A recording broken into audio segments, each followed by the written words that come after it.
ಆರಾಧಿಸುವೆ ಪೂರ್ಣ ಹೃದಯದಿಂದ, ಹರಸಿ ನಿನ್ಮುಖ ಜೀವ ಮಾನವೆಲ್ಲ ಸೇವೆ ಮಾಡುವೆ, ನೀನೆ ಸರ್ವವೆಂದು ಇದ್ದೇನೆ ಸ್ವಾಮಿ.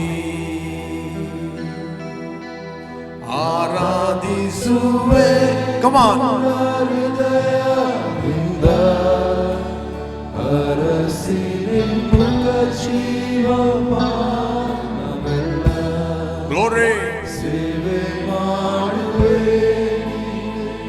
ಸರ್ವವೆಂದು ಇದ್ದೇನೆ ಸ್ವಾಮಿ.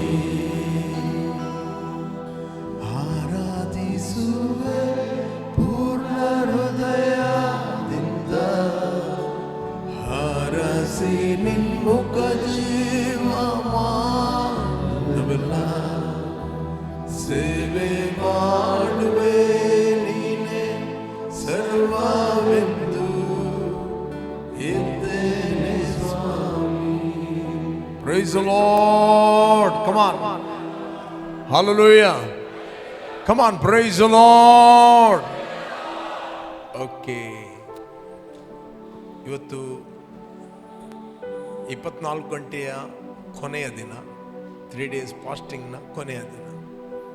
ಓಕೆ, ನಮ್ಮದಲ್ಲಿ ಬ್ರದರ್ ಚಿದಾನಂದ್ ಮತ್ತು ಶ್ರೀನಿವಾಸ್ ಅವರು ಬೆಂಗಳೂರಿನಿಂದ ಬಂದಿದ್ದಾರೆ. ರೈಟ್, ಅದಕ್ಕಿಂತ ದೂರದಿಂದ ಯಾರು ಬಂದ್ದಾರೆ?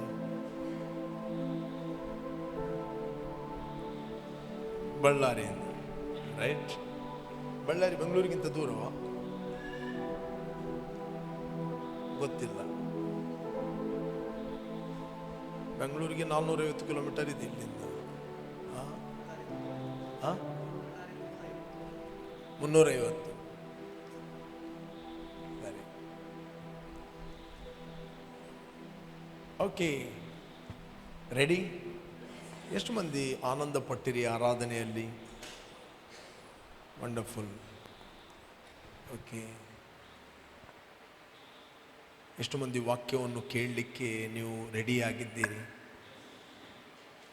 ವಾಕ್ಯವನ್ನು ಕೇಳುವಾಗ ನೀವು ದೇವರು ನಿಮ್ಮ ಹತ್ರ ಮಾತಾಡುತ್ತಾನಂತ ಕೇಳ್ತೀರೋ ಅಥವಾ ಒಂದು ಸರ್ಮನ್ ಅಂತ ನೀವು ಕೇಳ್ತೀರೋ? ಎಷ್ಟು ಮಂದಿ ನಂಬುತ್ತೀರಿ ದೇವರು ನಿಮ್ಮ ಹತ್ರ ವೈಯಕ್ತಿಕವಾಗಿ ಮಾತಾಡುತ್ತಾನೆ? If you believe, God will talk to you personally. Praise God. Important. ನಾವು ರೆಕಗ್ನೈಸ್ ಮಾಡುವಂಥದ್ದು ಬಹಳ ಪ್ರಾಮುಖ್ಯ. ರೆಕಗ್ನೈಸ್ ಮಾಡುವಂಥದ್ದು. ಯೇಸು ಸ್ವಾಮಿ ದೇವರೇ ಮನುಷ್ಯನಾಗಿ ಬಂದು ಯೆರೂಸಲೇಮಿನಲ್ಲಿ ಮಾತಾಡಿದ. ಅವರದನ್ನು ತಿಳ್ಕೊಳ್ಳಿಲ್ಲ. ಕಡೆಗೆ ಯೇಸು ಸ್ವಾಮಿ ಫೈನಲ್ ಆ ದೇವಾಲಯಕ್ಕೆ ನೋಡ್ತಾನೆ. ಅವನಿಗೆ ದುಃಖ ಆಗ್ತದೆ. ನಾವು ನೋಡಲಿಕ್ಕೆ ಹೋದರೆ ನಮಗೆ ಸಿಗ್ತದೆ 23ನೇ ಅಧ್ಯಾಯ 37ನೇ ವಚನ, 23 and 37. 23-37 ಮ್ಯಾಥ್ಯೂ, ಮತ್ತಾಯನು ಬರೆದ ಸುವಾರ್ತೆಯಲ್ಲಿ. ಮ್ಯಾಥ್ಯೂ 23-37 ಕೇಳ್ತದಲ್ಲ? ಓಕೆ. 37.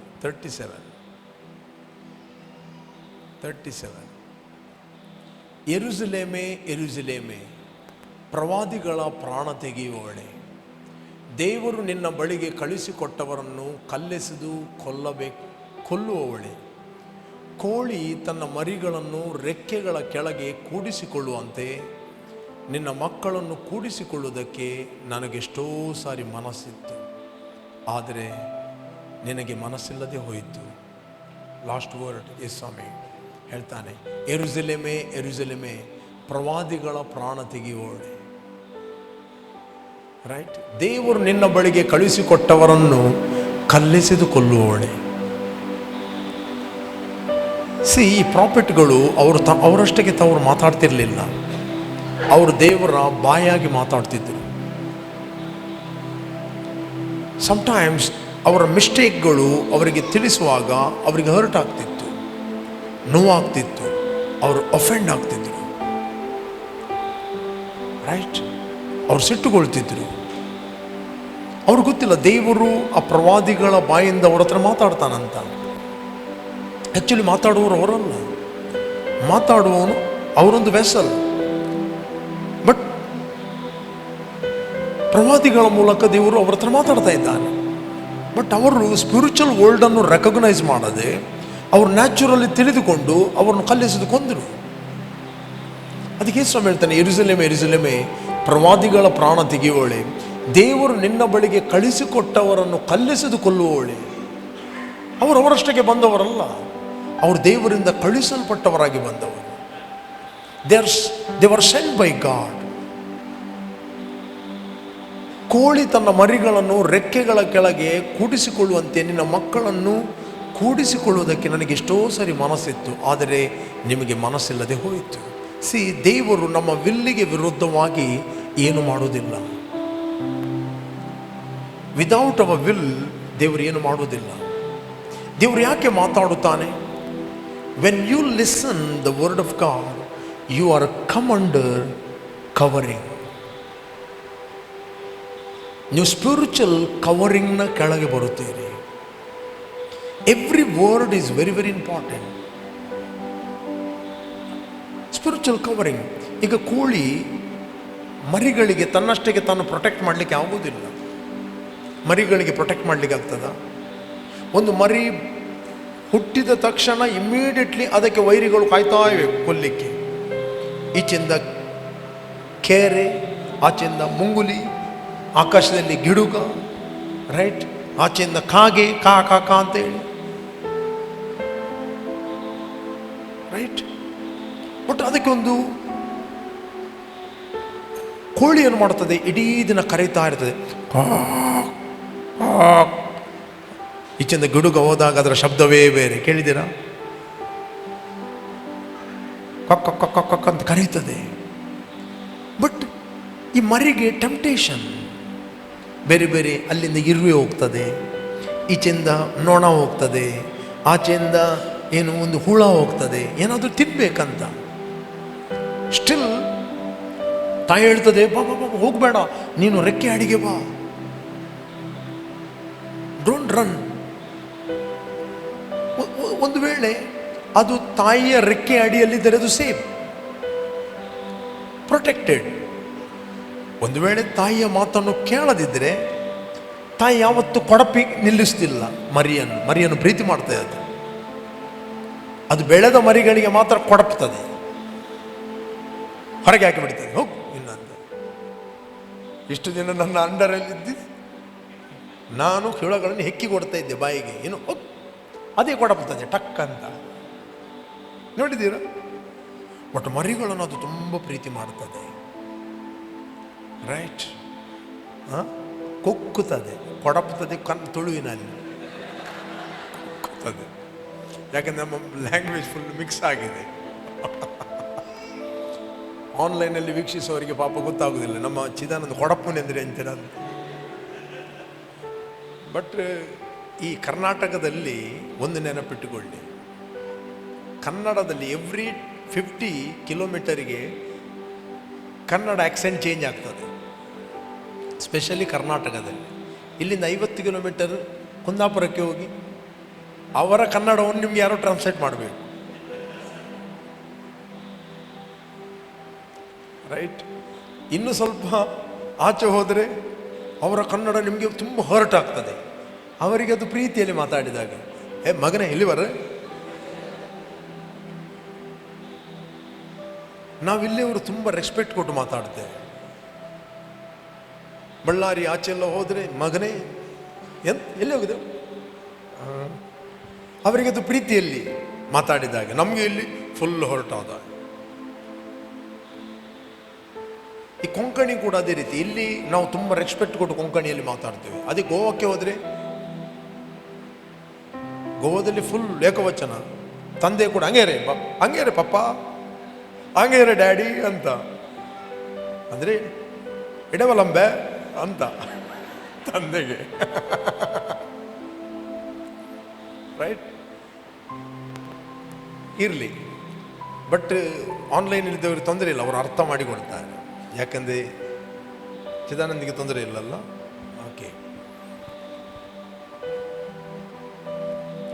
ಓಕೆ. ಕೋಳಿಯ ಅಡಿಯಲ್ಲಿ ಬಂದಾಗ ಅದು ಫುಲ್ ಪ್ರೊಟೆಕ್ಟ್ ಆಗ್ತದೆ. ಒಂದು ಕೋಳಿಯ ಮಾತನ್ನೋದು ಕೇಳದಿದ್ದರೆ ಒಂದು ಗಿಡುಗವ ಅಥವಾ ಮುಂಗುಲಿಯ ಬಂದು ಅದಕ್ಕೆ ಅಟ್ಯಾಕ್ ಮಾಡ್ತದೆ. ರೈಟ್, ಅದೇ ರೀತಿ ಸ್ಪಿರಿಚುವಲ್ ಅದೇ ರೀತಿ. In the spiritual world there are demons. ಡಿಮನ್ಸ್ಗಳು ಎಷ್ಟಿವೆ ಅಂತ ಹೇಳಿದರೆ ಮನುಷ್ಯರಿಗಿಂತ ಜಾಸ್ತಿ ಡಿಮನ್ಸ್ಗಳಿವೆ. ಮನುಷ್ಯರು ಇಲ್ಲಿ ಇರುವುದು 700-800 ಕೋಟಿ. ಬಟ್ ಕಾಣದ ಲೋಕದಲ್ಲಿ ದುರಾತ್ಮಗಳು ಅವುಗಳಿಗಿಂತ ಎಷ್ಟೋ ಹೆಚ್ಚಾಗಿವೆ. ಯಾವ ದುರಾತ್ಮಗಳು? ಪೌಲನ ಕಾಲದಲ್ಲಿದ್ದ ಅದೇ ದುರಾತ್ಮಗಳು. ರೈಟ್, ಅವುಗಳು ರೀಪ್ರೊಡ್ಯೂಸ್ ಮಾಡೋದಿಲ್ಲ. ರೈಟ್, ಅವುಗಳು ರೀಪ್ರೊಡ್ಯೂಸ್ ಮಾಡೋದಿಲ್ಲ.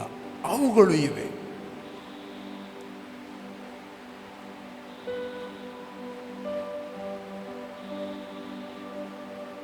ಬಟ್ ದೇವರ ವಾಕ್ಯ ನಮಗೇನು ಕೊಡ್ತದೆ? ಲೈಫ್ ಕೊಡ್ತದೆ, ಪ್ರೊಟೆಕ್ಟ್ ಮಾಡುತ್ತದೆ. ಒಂದು ವಚನ ಹೇಳ್ತದೆ, ಕರ್ತನಲ್ಲಿ ಇರುವವರಿಗೆ ತಕ್ಕ ಹಾಗೆ ನಿಮ್ಮ ತಂದೆ ತಾಯಿಗಳ ಮಾತನ್ನು ಕೇಳಿರಿ ಅಂತ ಹೇಳ್ತದೆ. ರೈಟ್, ಮಕ್ಕಳಿಗೆ ಏನು ಹೇಳ್ತದೆ? ಮಕ್ಕಳೇ, ಕರ್ತನಲ್ಲಿ ಇರುವವರಿಗೆ ತಕ್ಕ ಹಾಗೆ ನಿಮ್ಮ ತಂದೆ ತಾಯಿಗಳ ಮಾತನ್ನು ಕೇಳಿರಿ, ಭೂಲೋಕದಲ್ಲಿ ನಿಮಗೆ ಮೇಲಾಗುವುದು, ಅಂದರೆ ಯು ವಿಲ್ ಪ್ರಾಸ್ಪರ್, ಮತ್ತು ಭೂಲೋಕದಲ್ಲಿ ನೀವು ಬಹು ದಿವಸ ಬದುಕಿರಿ. ಮಕ್ಕಳೇ, ನೀವು ಕರ್ತನಲ್ಲಿ ಇರುವವರಿಗೆ ತಕ್ಕ ಹಾಗೆ ನಿಮ್ಮ ತಂದೆ ತಾಯಿಗಳ ಮಾತನ್ನು ಕೇಳಬೇಕು. ಇದು ಧರ್ಮ. ಓಕೆ, ನೆಕ್ಸ್ಟ್, ವಾಗ್ದಾನ ಸಹಿತವಾದ ಮೊದಲ ಆಜ್ಞೆಯನ್ನು ಕೇಳ್ರಿ. ನಿನ್ನ ತಂದೆ ತಾಯಿಗಳನ್ನು ಸನ್ಮಾನಿಸಬೇಕು. Honour your father and mother. Okay, ವಾಗ್ದಾನ ಸಹಿತವಾದ. ಓಕೆ, ನೆಕ್ಸ್ಟ್, ಸನ್ಮಾನಿಸಬೇಕು. ಸನ್ಮಾನಿಸಿದರೆ, ಇಫ್ ಯು ಹಾನರ್ ದೆಮ್, ಸನ್ಮಾನ ಮಾಡಿದರೆ ಅವರಿಗೆ, ನಿಮಗೆ ಮೇಲಾಗುವುದು. ನೀವು ಯಾವ ಕೆಲಸಕ್ಕೆ ಕೈ ಹಾಕುತ್ತೀರಿ ನಿಮಗೆ ಮೇಲಾಗುತ್ತದೆ. ಇವತ್ತು ಅನೇಕ ಮಕ್ಕಳಿಗೆ ತಂದೆ ತಾಯಿಯ ಒಂದು ಆಶೀರ್ವಾದ ಅವ್ರಿಗೆ ಗೊತ್ತಿಲ್ಲ. ರೈಟ್, ಅವ್ರಿಗೆ ಗೊತ್ತಿಲ್ಲ. ಸ್ಪಿರಿಚುವಲಿ ಗೊತ್ತಾದರೆ ಅವರಿದ್ದಾಗಿರುವುದಿಲ್ಲ. ಆ ವಚನ ಅರ್ಥ ಆಗಬಾರ್ದು ಸಹಿತ ಅನುಭವಿಸ್ತಾನೆ. ತಂದೆ ತಾಯಿಗಳನ್ನು ಸನ್ಮಾನಿಸಬೇಕು ಅಂತ ಹೇಳಿದವನು ಯಾರು? ತಂದೆ ತಾಯಿಗಳು ಹೇಳುವುದಲ್ಲ.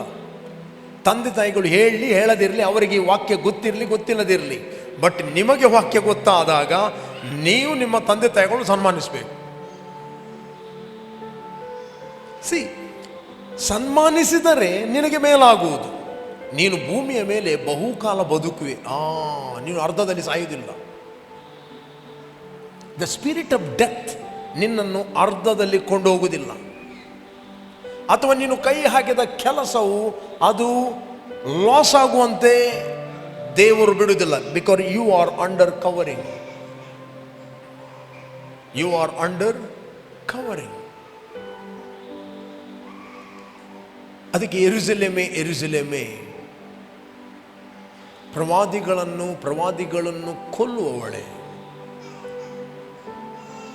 ಕೋಳಿಯು ತನ್ನ ಮರಿಗಳನ್ನು ರೆಕ್ಕೆ ಅಡಿಯಲ್ಲಿ ಇಡುವಂತೆ ನನಗೆಷ್ಟೋ ಸರ್ತಿ ಮನಸ್ಸಿತ್ತು, ಆದರೆ ನಿನಗೆ ಮನಸ್ಸಿಲ್ಲದೆ ಹೋಯಿತು. ನಿಮ್ಮ ವಿಲ್ಲಿಗೆ ವಿರುದ್ಧವಾಗಿ ದೇವರು ಏನು ಮಾಡೋದಿಲ್ಲ. ವಾಕ್ಯವನ್ನು ಅರ್ಥ ಮಾಡಿಕೊಳ್ಬೇಕು. You must willingly submit yourself to the word of God. Willingly submit. ನೀವು ದೇವರ ವಾಕ್ಯವನ್ನು ಡಿಸೈಡ್ ಮಾಡಬೇಕು. ನೀನು ಹೇಳುವುದಲ್ಲ, ನನಗೆ ಆತ್ಮದಲ್ಲಿ ಲೀಡ್ ಆದರೆ ಮಾಡ್ತೇನೆ.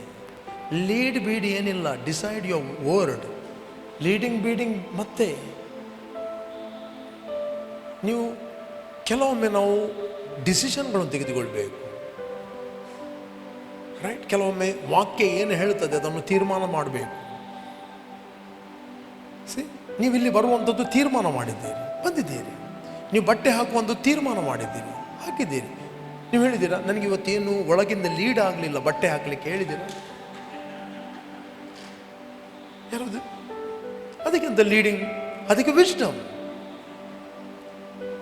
ಅದಕ್ಕೆ ಲೀಡಿಂಗ್ ಅಲ್ಲ, ಅದಕ್ಕೆ ವಿಸ್ಡಮ್. ಯಾವ ಬಟ್ಟೆ ಹಾಕಬೇಕು, ಏನು ಹಾಕಬೇಕು, ಹೇಗೆ ಹಾಕಬೇಕು, ಮರ್ಯಾದೆಗೆ. ಬೈಬಲಲ್ಲಿ ಬಟ್ಟೆ ಬಗ್ಗೆ ಕೂಡ ಬರೆಯಲ್ಪಟ್ಟಿದೆ, ಮರ್ಯಾದೆಗೆ ತಕ್ಕ ಉಡುಪನ್ನು ಧರಿಸಿಕೊಳ್ಳ್ರಿ ಅಂತ. ರೈಟ್? ಎಂತಹ ಬಟ್ಟೆಯನ್ನು ಹಾಕಬೇಕಂತ ಸತ್ಯವೇದ ಹೇಳ್ತದೆ.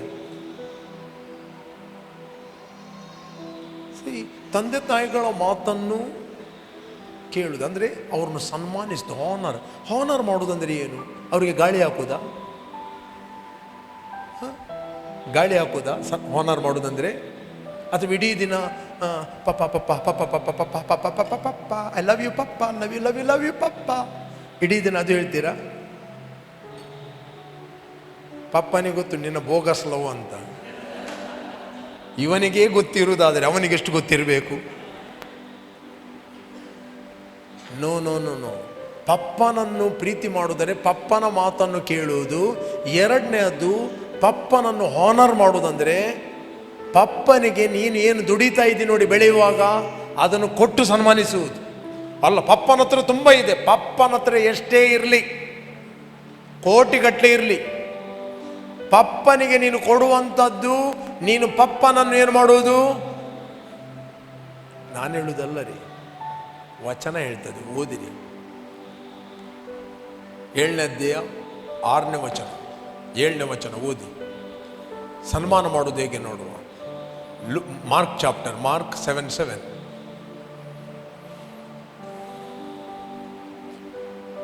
ಮನುಷ್ಯರು ಕಲ್ಪಿಸಿದ ಕಟ್ಟಾಳೆಗಳನ್ನು ಅವರು ಬೋಧಿಸುವುದರಿಂದ ನನಗೆ ಭಕ್ತಿ ತೋರಿಸುವುದು ವ್ಯರ್ಥ ಎಂಬುದೇ. ನೆಕ್ಸ್ಟ್, ನೀವು ದೇವರ ಆಜ್ಞೆಯನ್ನು ಬಿಟ್ಟು ಮನುಷ್ಯರು ಕಲಿಸಿದ ಸಂಪ್ರದಾಯವನ್ನು ಹಿಡಿದಿದ್ದೀರಿ ಎಂದು ಹೇಳಿದನು. ಇದು ನಾನು ಹೇಳಿದಲ್ಲ, ಯೇಸು ಸ್ವಾಮಿ ಹೇಳಿತು. ಆತನು ಇನ್ನೂ ಅವರಿಗೆ, ನೀವು ನಿಮ್ಮ ಸಂಪ್ರದಾಯವನ್ನು ಹಿಡಿದು ನಡೆಸೋದಕ್ಕಾಗಿ ದೇವರ ಆಜ್ಞೆಯನ್ನು ವ್ಯರ್ಥ ಮಾಡುತ್ತೀರಿ. ಬಹು ಚೆನ್ನಾಗಿದೆ ಅಲ್ಲವೇ? ನೆಕ್ಸ್ಟ್, ತಂದೆ ತಾಯಿಗಳನ್ನು ಸನ್ಮಾನಿಸಬೇಕೆಂತಲೂ ಹೇಳಿ. ತಂದೆ ತಾಯಿಗಳನ್ನು ಏನೋ ಬಾಯಿ ತೆರೆಯುವಾಗ ಇದೇ ವರ್ಡ್ ಬರ್ತದೆ. ಯಾರ ಹತ್ರ ಮಾತಾಡ್ತೇನೆ ಗೊತ್ತಿಲ್ಲ, ನಾನು ಆಲೋಚನೆ ಮಾಡಿ ಬರಲಿಲ್ಲ. ನಿಮ್ಗೆ ಗೊತ್ತು ಪರ್ಸನಲಿ ಯಾರ ಹತ್ರ ದೇವರು ಮಾತಾಡ್ತಾನಂತ. But be serious, you will live. Okay. ತಂದೆ ತಾಯಿಗಳನ್ನು ಸನ್ಮಾನಿಸಬೇಕೆಂತಲೂ ತಂದೆಯನ್ನಾಗಲಿ ತಾಯಿಯನ್ನಾಗಲಿ ದೂಷಿಸುವವನಿಗೆ ಮರಣದಂಡನೆ ಆಗಬೇಕೆಂತಲೂ ಮೋಶೆಯು ಹೇಳಿದ್ದಾನೆ. There are physical parents, there is a spiritual parents. Praise God. There are physical parents, there is a spiritual parents. ತಂದೆ ತಾಯಿಗಳನ್ನು ಸನ್ಮಾನಿಸಬೇಕೆಂತಲೂ ತಂದೆಯನ್ನಾಗಲಿ ತಾಯಿಯನ್ನಾಗಲಿ ದೂಷಿಸುವವನಿಗೆ, ಖಾಲಿ ದೂಷಿಸುವವನಿಗೆ ಮರಣದಂಡನೆ ಆಗಬೇಕೆಂತಲೂ ಮೋಶೆ ಹೇಳಿದ್ದೇನೆ. ನ್ಯೂ ಟೆಸ್ಟಮೆಂಟಲ್ಲಿ you are open door to the spirit of death. ಯಾವುದಕ್ಕೆ? ಮರಣದ ಆತ್ಮಕ್ಕೆ. ಮರಣ ಹೇಗೆ ಬರುತ್ತೆ ಅಂದರೆ ಪಟಕ್ಕಾಗಿ ಬರೋದಿಲ್ಲ. Sometimes death will bring sickness. You are praying, you are confessing, ನೀವು ಅರಿಕೆ ಮಾಡುತ್ತೀರಿ, ಪ್ರಾರ್ಥನೆ ಮಾಡುತ್ತೀರಿ, ಏನಾಗುವುದಿಲ್ಲ. ಕಡೆಗೆ ನೀವೊಂದು ಕನ್ಕ್ಲೂಷನ್ಗೆ ಬರುತ್ತೀರಿ, ದೇವರು ಎಲ್ಲರನ್ನು ಸ್ವಸ್ಥಪಡಿಸ್ತಿಲ್ಲ ಅಂತ. Right?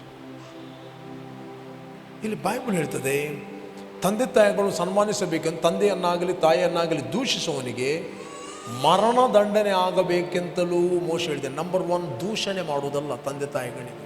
Even physical parents and spiritual parents. Right? ದೂಷಣೆ ಮಾಡುವುದಲ್ಲ. ನೆಕ್ಸ್ಟ್ ಓದಿ. ನೀವೊಬ್ಬನು ತನ್ನ ತಂದೆಯನ್ನಾಗಲಿ ತಾಯಿಯನ್ನಾಗಲಿ ನೋಡಿ, ನಾನು ನಿನ್ನ ಸಂರಕ್ಷಣೆಗೆ ಕೊಡತಕ್ಕದನ್ನು, ನಾನು ನಿನ್ನ ಸಂರಕ್ಷಣೆಗೆ ಕೊಡತಕ್ಕದನ್ನು ಕುರ್ಬಾನ್ ಮಾಡಿದ್ದೇನೆ, ಅಂದರೆ ದೇವರಿಗೆ ಇಟ್ಟಿದ್ದೇನೆ ಎಂದು ಹೇಳುವುದಾದರೆ. ಅನೇಕರು ಹೇಳ್ತಾರೆ, ನನ್ನ ತಂದೆ ಹತ್ರ ತುಂಬ ಇದೆ, ನನ್ನ ತಂದೆಗೆ ಬೇಕಾದಷ್ಟಿದೆ, ಎಲ್ಲವನ್ನು ದೇವರಿಗೆ ಕೊಡ್ತೇನೆ. ಕೇಳಿದ್ದೀರಾ? ದೇವರಿಗೆ ಕೊಡುವುದಂದ್ರೆ ಏನು? ಫಸ್ಟ್ ಆಫ್ ಆಲ್, ದೇವರಿಗೆ ಕೊಡುವುದಂದ್ರೆ ಏನು? ದೇವರಿಗೆ ಕೊಡುವುದಂದ್ರೆ ಏನು? ದೇವರು ಯಾರಿಗೆ ಕೊಡಲಿಕ್ಕೆ ಹೇಳಿದಾನೋ ಅದು ದೇವರಿಗೆ ಕೊಡುವುದು. ಪುನಃ ಹೇಳ್ತೇನೆ, ದೇವರು ಯಾರಿಗೆ ಕೊಡಲಿಕ್ಕೆ ಹೇಳಿದ್ದಾನೋ ಅದು ಕೊಡುವುದೇ ದೇವರಿಗೆ ಕೊಡುವುದು. ಈಗ ಅನಿಲ್ ಬರ್ದರು ರೆಂಟ್ ಮನೆ ಇದೆ, ತಿಂಗಳಿಗೆ 10,000 ರೆಂಟ್ ಬರ್ತದೆ. ಅನಿಲ್ ಬ್ರದರ್ ಆ ರೆಂಟಿಗೆ ನಿಂತವರ ಹತ್ರ ಹೇಳ್ತಾನೆ, ನನ್ನ ರೆಂಟನ್ನು ನನ್ನ ಹೆಂಡತಿ ಕೊಡು ಅಂತ ಹೇಳ್ತಾನೆ. ಯಾರಿಗೆ ಕೊಡು? ಹೆಂಡತಿಗೆ. ಹೆಂಡತಿ ಡಿಫ್ರೆಂಟ್ ಪೌಡರ್ ಹಾಕ್ತಾಳೆ, ಲಿಪ್ಸ್ಟಿಕ್ ಹಾಕ್ತಾಳೆ, ಅದು ನೋಡಿ ಅವನಿಗೆ ನೋಡಲಿಕ್ಕೆ ಸಹಿಸ್ಲಿಕ್ಕೆ ಆಗುದಪ್ಪ, ಎಲ್ಲ ವ್ಯರ್ಥ ಮಾಡ್ತಾಳೆ ಅಂತ. ರೈಟ್?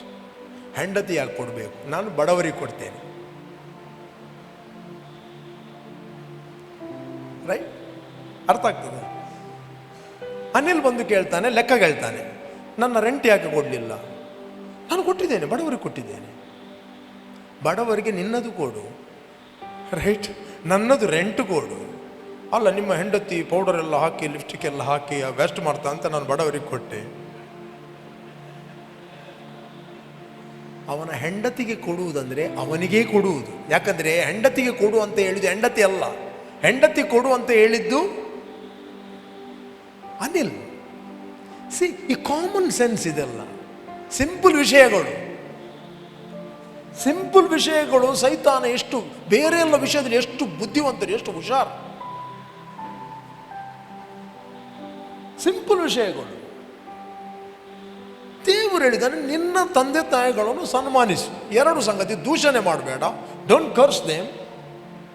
ಎರಡನೇದ್ದು ಸನ್ಮಾನ ಮಾಡು. ಸನ್ಮಾನ ಮಾಡುವುದಂದ್ರೆ ಏನು? ತಂದೆ ತಾಯಿಗಳಿಗೆ ಕೊಡುವಂಥದ್ದನ್ನು ನಾನು ದೇವರಿಗೆ ಕೊಟ್ಟಿದ್ದೇನೆ. ದೇವರಿಗೆ ಹೇಗೆ ಕೊಡ್ತೀಯಪ್ಪ? ದೇವರು ಹೇಳಿದ ವ್ಯಕ್ತಿಗೆ ಕೊಡುವಂಥದ್ದೇ ದೇವರಿಗೆ ಕೊಡುವಂಥದ್ದು. ರೆಂಟ್ ಅವನ ಹೆಂಡತಿಗೆ ಕೊಡ್ಬೇಕಂತಂದ್ರೆ ಹೆಂಡತಿಗೆ ಕೊಡುವುದು. ನಿನ್ನ ಪಾರ್ಟ್ ಮುಗಿಯಿತು, ಬೇಕಾದ್ರೆ ಸಿಗ್ನೇಚರ್ ತಗೋ ಹೆಂಡತಿ ಹತ್ರ. ಮತ್ತು ಅವನ ಹೆಂಡತಿ ನೋಡ್ತಾರೆ. ಅವರ ಸಂಸಾರದಲ್ಲಿ ನೀನು ಕೈ ಹಾಕಬೇಡ, ನಿನ್ನ ಪಾರ್ಟ್ ನೀನು ಮಾಡು. ಕೆಲವೊಮ್ಮೆ ನಮಗೆ ಸಂಬಂಧಪಡದ ಸಂಗತಿಗಳಲ್ಲಿ ನಾವು ಕೈ ಹಾಕ್ತೇವೆ. ಸ್ಪಿರಿಚುವಲಿ ನೀನು ಏನೇ ಮಾಡುವಂಥದ್ದು, that is a faith.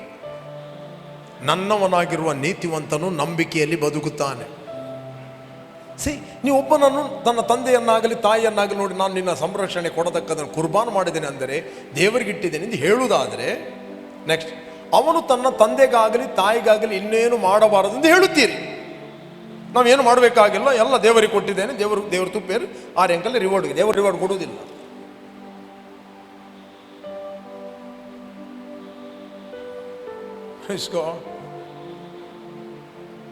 Hello, ಇದ್ದೀರಾ ಇಲ್ಲಿ? ಓಕೆ. ಅವನು ತನ್ನ ತಂದೆಗಾಗಲಿ ತಾಯಿಗಾಗಲಿ ಇನ್ನೇನು ಮಾಡಬಾರದು ಹೇಳುತ್ತೀರಿ. ಅಥವಾ ಕೆಲವರಿಗೆ ಇದು, ತಂದೆಗೆ ಕೊಟ್ಟರೆ ಎಲ್ಲ ಮಗಳಿಗೆ ಕೊಡ್ತಾನೆ. ಕೊಡ್ಲಪ್ಪ, ಅವನು ಕೊಡ್ತಾನೆ, ನಿನ್ಗೆ ಯಾಕೆ ಪ್ರಾಬ್ಲಮ್? ಅಲ್ಲ, ತಂದೆಗೆ ಕೊಟ್ಟರೆ ಎಲ್ಲವನು ಬಡವರಿಗೆ ಕೊಡ್ತಾನೆ. ಕೊಡ್ಲಿಯಪ್ಪ, ಅವನ ಆಶೀರ್ವಾದ ಹೊಂದಲಿ. ಅವನ ಹಣ ಕೊಡ್ತಾನೆ. ಅವನಿಗೆ ಕೊಟ್ಟದ್ದು ಯಾರು? ದೇವರು. ನೀನು ಯಾರಿಗೆ ಕೊಟ್ಟದ್ದು? ದೇವರಿಗೆ. ನಿಮ್ಮ ಲೈಫಲ್ಲಿ ನಿಮ್ಮ ತಂದೆ ತಾಯಿಗಳನ್ನು ನೀವು ಚೂಸ್ ಮಾಡಿ ಬರಲಿಲ್ಲ. ನಿಮ್ಮ ತಂದೆ ತಾಯಿಗಳು, ನನಗೆ ಇಂಥ ತಂದೆ ತಾಯಿಗಳು ಬೇಕಂತ ಯಾರು ಅಪ್ಲಿಕೇಶನ್ ಹಾಕಿ ಬಂದಿದ್ದೀರಾ? ನಿಮ್ಮ ತಂದೆ ತಾಯಿಗಳನ್ನು ನೀವು ಚೂಸ್ ಮಾಡಲಿಲ್ಲ. ನಿಮ್ಮ ಹುಟ್ಟುವ ಸಮಯವನ್ನು ನೀವು ಚೂಸ್ ಮಾಡಲಿಲ್ಲ. ಎಲ್ಲಿ ಹುಟ್ಟಬೇಕಂತ ನೀವು ಚೂಸ್ ಮಾಡಲಿಲ್ಲ. ಬಟ್ ಎಲ್ಲವನ್ನು ದೇವರು ಡಿಸೈಡ್ ಮಾಡಿದ್ದಾನೆ. ನೀನು ಯಾವ ತಂದೆ ತಾಯಿಗಳಿಗೆ ಹುಟ್ಟಬೇಕು, ಯಾವ ಕಾಲದಲ್ಲಿ ಹುಟ್ಟಬೇಕು, ಯಾವ ಸ್ಥಳದಲ್ಲಿ ಹುಟ್ಟಬೇಕು, ಎಲ್ಲಿ ಹುಟ್ಟಬೇಕು, ದೇವರು ಆಲ್ರೆಡಿ ಡಿಸೈಡ್ ಮಾಡಿದ್ದಾನೆ. ನೀವು ಹುಟ್ಟಿದ್ದೀರಿ. ದೇವರು ನಿಮಗೆ ತಂದೆ ತಾಯಿಗಳನ್ನು ಕೊಟ್ಟಿದ್ದಾನೆ. They are the best. Don't compare them with other. ಬೇರೆಯವರೊಟ್ಟಿಗೆ ಅವರನ್ನು ಕಂಪೇರ್ ಮಾಡಬೇಡ್ರಿ. ಅಂಬಾನಿ ಒಟ್ಟಿಗೆ ಕಂಪೇರ್ ಮಾಡಬೇಡ್ರಿ. ನಿಮ್ಮ ತಂದೆ ತಾಯಿಗಳು ನಿಮಗೆ ಬೆಸ್ಟ್. ಆಲ್ವೇಸ್ ಥ್ಯಾಂಕ್ಫುಲ್ ಹಾರ್ಟ್ ಅಲ್ಲಿ ಇರಲಿ. ನೀವೇನೇ ಮಾಡೋದಾದರೆ ನಿಮ್ಮ ತಂದೆ ತಾಯಿಗಳಿಗೆ ಹಾನರ್ ಮಾಡೋದು ಅದು ದೇವರಿಗೆ ಮಾಡೋದು. ಅವನು ತನ್ನ ತಂದೆಗಾಗಲಿ ತಾಯಿಗಾಗಲಿ ಇನ್ನೇನು ಮಾಡಬಾರದು ಹೇಳುತ್ತೀರಿ. ನೆಕ್ಸ್ಟ್ ಹೀಗೆ ನೀವು ಕಲಿಸ್ತಾ ಬಂದಿರುವ ಸಂಪ್ರದಾಯದಿಂದ ದೇವರ ವಾಕ್ಯವನ್ನು ನಿರರ್ಥಕ ಮಾಡುತ್ತೀರಿ. ದೇವರ ವಾಕ್ಯವನ್ನು ನಿರರ್ಥಕ ಮಾಡುತ್ತೀರಿ. ದೇವರ ವಾಕ್ಯ ನಿಮ್ಮ ಜೀವಿತದಲ್ಲಿ ಫಲ ಕೊಡದಾಗಿ ಮಾಡುತ್ತೀರಿ. No fruit in your life. Making the word of God of no effect through your tradition which you have handed down, and many such things you do. ಇಂಥ ಕಾರ್ಯಗಳು ಇನ್ನೆಷ್ಟೋ ಮಾಡುತ್ತೀರಿ ಎಂದು ಹೇಳಿದರು. ಸಂಪ್ರದಾಯ ನಮ್ಮ ಮಲ್ಗಡೆ ಅಂತ ಶಂಗಿಲ್ಲ, ಆ ಶಂಗಿಲ್ಲ, ಅವರ ಅಪ್ಪನಿಗೆ ಕೊಡಲಿಲ್ಲ, ಅವರ ಅಪ್ಪನಿಗೆ ಕೊಡಲಿಲ್ಲ, ನಿನಗೆ ಪ್ರಕಟಣೆ ಆಯ್ತಲ್ಲ, ಮುಗಿಯಿತು. ನಿನ್ನ ಅಪ್ಪ ಲೆಕ್ಕ, ನಿನ್ನ ಅಪ್ಪನ ಲೆಕ್ಕವನ್ನು ಅಪ್ಪನೇ ಕೊಡಬೇಕು, ನಿನ್ನ ಲೆಕ್ಕವನ್ನು ನೀನೇ ಕೊಡಬೇಕು. ಪ್ರತಿಯೊಬ್ಬನು ತನ್ನ ತನ್ನ ವಿಷಯವಾಗಿ ಯಥಾಸ್ಥಿತಿಯಲ್ಲಿ ದೇವರ ನ್ಯಾಯಸಿಂಹಾಸನದ ಮುಂದೆ ನಿಲ್ಲಬೇಕಿದೆ. ಪ್ರತಿಯೊಬ್ಬ ವ್ಯಕ್ತಿ ತನ್ನ ತನ್ನ ಲೆಕ್ಕವನ್ನು ದೇವರ ಮುಂದೆ ಕೊಡ್ಲಿಕ್ಕಿದೆ. ನಿನ್ನ ಅಪ್ಪನ ಲೆಕ್ಕವನ್ನು ನೀನು ಕೊಡ್ಲಿಕ್ಕಿಲ್ಲ, ಬಟ್ ಅಪ್ಪ ನಿನ್ನ ಲೆಕ್ಕ ಕೊಡ್ಲಿಕ್ಕಿದೆ. ಗೊತ್ತಾವುದು?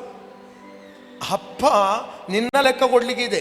ಮಕ್ಕಳನ್ನು ಕರೆಕ್ಟಾಗಿ ಕರೆಕ್ಟ್ ಮಾಡದಿದ್ದರೆ, ಕರೆಕ್ಷನ್ ಮಾಡದಿದ್ದರೆ, ಕರೆಕ್ಟಾಗಿ ದೇವರ ಭಕ್ತಿಯಲ್ಲಿ ಬೆಳೆಸದಿದ್ದರೆ ಅಪ್ಪ ಲೆಕ್ಕ ಕೊಡ್ಲಿಕ್ಕಿದೆ. ಯಾಕೆ? ಅಪ್ಪನಿಗೆ ಮಕ್ಕಳು ಕೊಟ್ಟದ್ದು ಗಿಫ್ಟ್. ಪುತ್ರ ಸಂತಾನವು ಯೆಹೋವನಿಂದ ಬಂದ ಸ್ವಾಸ್ಥ್ಯ, ಗರ್ಭಫಲವು ಆತನ ಬಹುಮಾನ. ದೇವರು ಟ್ರಸ್ಟ್ ಮಾಡಿ ನಿಮ್ಮ ಕೈಯಲ್ಲಿ ಮಕ್ಕಳನ್ನು ಕೊಟ್ಟಿದ್ದಾನೆ. ಯಾಕೆ ಕೊಟ್ಟಿದ್ದಾನೆ? ಅವರನ್ನು ದೇವರ ಚಿತ್ತಾನುಸಾರವಾಗಿ ದೇವರ ಭಯಭಕ್ತಿಯಲ್ಲಿ ನಿಮಗೋಸ್ಕರ, ನಿಮ್ಮ ಸ್ವಾರ್ಥಗೋಸ್ಕರ ಬೆಳೆಸಲಿಕ್ಕೆ ಅಲ್ಲ, ದೇವರಿಗೋಸ್ಕರ ಬೆಳೆಸಲಿಕ್ಕೆ ದೇವರು ನಿಮ್ಮ ಕೈಯಲ್ಲಿ ಮಕ್ಕಳನ್ನು ಕೊಟ್ಟಿದ್ದಾನೆ. They are the property of god. ಆ ಮಕ್ಕಳ ವಿಷಯದಲ್ಲಿ ತಂದೆ ತಾಯಿಗಳು ಲೆಕ್ಕ ಕೊಡ್ಲಿಕ್ಕಿದೆ. ನಾನು ಅನೇಕ ಉದಾಹರಣೆಗಳನ್ನು ಓಲ್ಡ್ ಟೆಸ್ಟಮೆಂಟ್ ಅಲ್ಲಿ ಕೊಡಬಹುದು.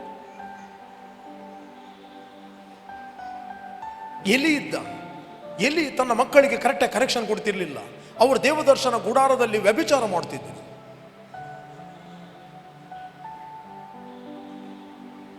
ದೇವರಿಗೆ ಸಲ್ಲಿಸುವ ಯಜ್ಞಗಳನ್ನು ಅದನ್ನು ಗೌರವಿಸ್ತಿರ್ಲಿಲ್ಲ, ಅದನ್ನು ಕೇವಲವೆಂದೆನಿಸ್ತಿದ್ದರು.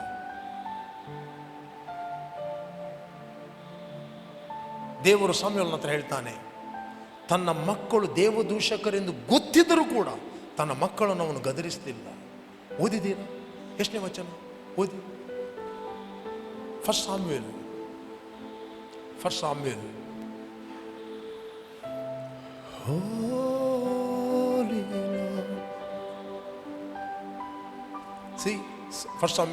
3:13.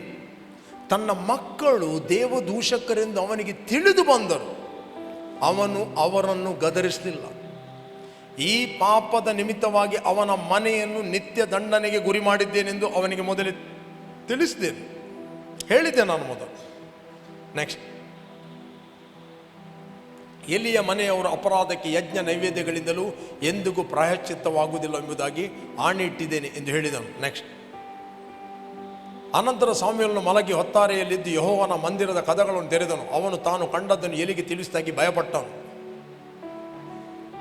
ನೆಕ್ಸ್ಟ್, ಆದರೆ ಎಲಿಯು ನನ್ನ ಮಗನೇ ಸಾಮ್ಯುಯೇಲನೇ ಎಂದು ಕರೆಯಲು ಅವನು ಇಗೋ ಇದ್ದೇನೆ ಅಂದನು.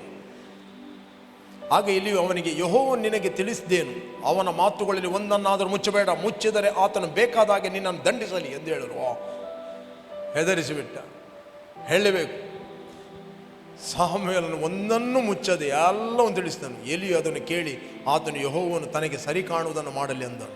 ಅವನು ಗೊತ್ತು, ಸಾಮುವೇಲನು ದೊಡ್ಡವನಾಗುತ್ತಾ ಬಂದನಷ್ಟೇ ಯೆಹೋವನು ಅವನೊಡನೆ ಇದ್ದುದರಿಂದ ಅವನ ಪ್ರವಾದನೆಗಳಲ್ಲಿ ಒಂದು ಬಿದ್ದು ಹೋಗಲಿಲ್ಲ. ಅವನು ಎಲ್ಲಿ ಹೋಗಿ ಒಂದು ಮಾತು ಹೇಳಿದರೆ ಸಾಕು, ದೇವರ ಮಾತನ್ನು ನೆರವೇರಿಸ್ತಾ ಇದ್ದ.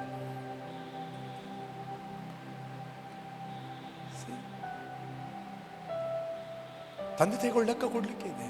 ಅದೇ ಪಾಸ್ಟರ್ ತನ್ನ ಸಭೆಯ ಜನರ ವಿಷಯದಲ್ಲಿ ಲೆಕ್ಕ ಕೊಡಲಿಕ್ಕಿದೆ. ಪಾಸ್ಟರ್ ಆ್ಯಂಡ್ ವಿಶ್ವಾಸಿಗಳು, it is a covenant relationship. ನಿಮ್ಮ ಕೈ ಕೆಳಗಿರುವ ಮಂದೆಯನ್ನು ಕಾಯಿರಿ, ಬಲಾತ್ಕಾರದಿಂದಲ್ಲ, ನೀಚವಾದ ದ್ರವ್ಯಾಶೆಯಿಂದ ಅಲ್ಲ. ಓದಿರಿ, ಓದಿ 5ನೇ ಅಧ್ಯಾಯ 1ನೇ ವಚನ. First Peter 5:1. ಸಭೆ ಹಿರಿಯರೇ, ಜೊತೆ ಹಿರಿಯವನಾದ ನಾನು ಕ್ರಿಸ್ತನ ಬಾಧೆಗಳನ್ನು ಕಣ್ಣಾರೆ ಕಂಡವನು, ಇನ್ನು ಮುಂದೆ ಪ್ರತ್ಯಕ್ಷವಾಗುವ ಪ್ರಭಾವದಲ್ಲಿ ಪಾಲುಗಾರನು ಆಗಿದ್ದು ನಿಮ್ಮನ್ನು ಎಚ್ಚರಿಸಿ ಹೇಳುವುದೇನೆಂದರೆ, ನಿಮ್ಮಲ್ಲಿರುವ ದೇವರ ಮಂದೆಯನ್ನು ಕಾಯಿರಿ. ನಿಮ್ಮಲ್ಲಿರುವ ದೇವರ ಮಂದೆಯನ್ನು ಕಾಯಿರಿ, ಬಲಾತ್ಕಾರದಿಂದ ಅಲ್ಲ, ಫೋರ್ಸ್ ಮಾಡಿ ಅಲ್ಲ. ಫಾಸ್ಟಿಂಗ್ ಬರಬೇಕು, ಆಕ್ಸಿಡೆಂಟ್ ಆಗ್ತದೆ, ಹಾಳಾಗ್ತದೆ, ನಾಶ ಆಗ್ತೀರಿ, ಹೆದರಿಸಿ ಬೆದರಿಸಿ ಅಲ್ಲ. Right? They have a willing heart. Right? ಪ್ರತಿಯೊಬ್ಬರಿಗೆ ದೇವರು ವಿಲ್ಲು ಕೊಟ್ಟಿದ್ದಾನೆ. ಯೆರೂಸಲೇಮೇ ಯೆರೂಸಲೇಮೇ, ಕೋಳಿಯು ತನ್ನ ಮರಿಗಳನ್ನು ರೆಕ್ಕೆ ಅಡಿಯಲ್ಲಿ ಇಡುವಂತೆ ನನಗೆಷ್ಟೋ ಮನಸ್ಸಿತ್ತು, ಅದು ನಿನಗೆ ಮನಸ್ಸಿಲ್ಲದೆ ಹೋಯಿತು. ಬಲಾತ್ಕಾರದಿಂದ ಅಲ್ಲ, ದೇವರ ಚಿತ್ತದ ಪ್ರಕಾರ ಇಷ್ಟಪೂರ್ವಕವಾಗಿಯೂ ನೀಚವಾದ ದ್ರವ್ಯೇಶೆಯಿಂದಲ್ಲ, ಸಿದ್ಧ ಮನಸ್ಸಿನಿಂದಲೂ ಮೇಲ್ವಿಚಾರಣೆ ಮಾಡಿರಿ. It's a relationship.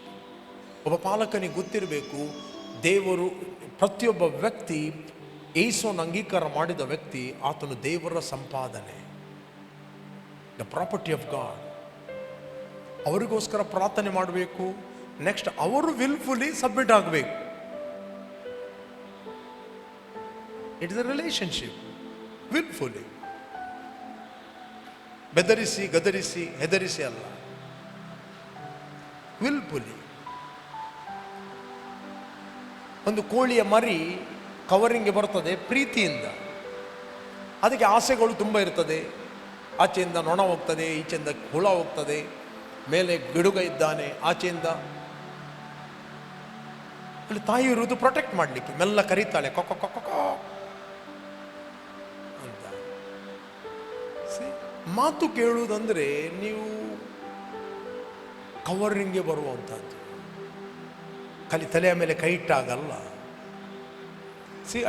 ಓಕೆ, ಎಲ್ಲಿ ಹೋಗ್ತಾ ಇದ್ದೀರಿ?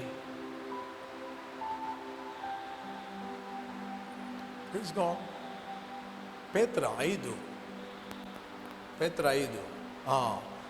ನೆಕ್ಸ್ಟ್ ಓದಿ, ನೆಕ್ಸ್ಟ್ 3ನೇ ವಚನ. ದೇವರು ನಿಮ್ಮ ವಶದಲ್ಲಿಟ್ಟಿರುವ ಸಭೆಗಳ ಮೇಲೆ ದೊರೆತನ ಮಾಡುವವರಂತೆ ನಡೆಯದೆ ಮಂದೆಗೆ ಮಾದರಿಯಾಗಿ ನಡೆದುಕೊಳ್ಳಿರಿ. ದೊರೆತನ ಮಾಡುವಾಗಲ್ಲ. Okay, next. ಹಿರಿಕುರುಬನು ಪ್ರತ್ಯಕ್ಷನಾಗುವ ನೀವು ದೇವ ಪ್ರಭಾವ ಎಂಬ ಎಂದಿಗೂ ಬಾಡದ ಜಯಮಾಲೆಯನ್ನು ಹೊಂದುವಿರಿ. 3ನೇ ಅಧ್ಯಾಯ 17ನೇ ವಚನ ಓದಿ. 3:17. ಹಿಬ್ರೂಸ್, ಇಬ್ರಿಯರಿಗೆ ಬರೆದ 3ನೇ ಅಧ್ಯಾಯ 17ನೇ ವಚನ.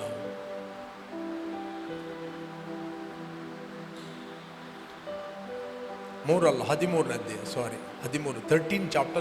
ವರ್ಸ್. ಹಿಬ್ರೂಸ್ 13:17. ನಿಮ್ಮ ಸಭಾನಾಯಕರ ಮಾತನ್ನು ಕೇಳ್ರಿ, ಅವರಿಗೆ ಅಧೀನರಾಗಿ. ನಿಮ್ಮ ಸಭಾನಾಯಕರ ಮಾತನ್ನು ಕೇಳಿ ಅಂತ ಹೇಳಿದವನು ಯಾರು? ಇಲ್ಲ, ನಾನು ದೇವರದ್ದು ಮಾತ್ರ ಕೇಳುವುದು, ಸಭಾಪಾಲಕರದ್ದು ನಾಯಕ ನಾನು ಕೇಳುವುದಿಲ್ಲ. ಎಂಥ ಪ್ರೈಡ್! ಒಂದೇ ಇಗ್ನೋರೆನ್ಸ್, ಅಜ್ಞಾನ. ಇಲ್ಲ ಅಂತ ಹೇಳಿದರೆ ಗರ್ವ ಏನು ಮಾಡ್ತಾ ಅಂತ ಹೇಳಿದ್ರೆ, the pride goes before destruction. Spiritual blindness ತರ್ತದೆ, ಅವರ ಮಾತುಗಳಲ್ಲಿ ಗೊತ್ತಾಗ್ತದೆ.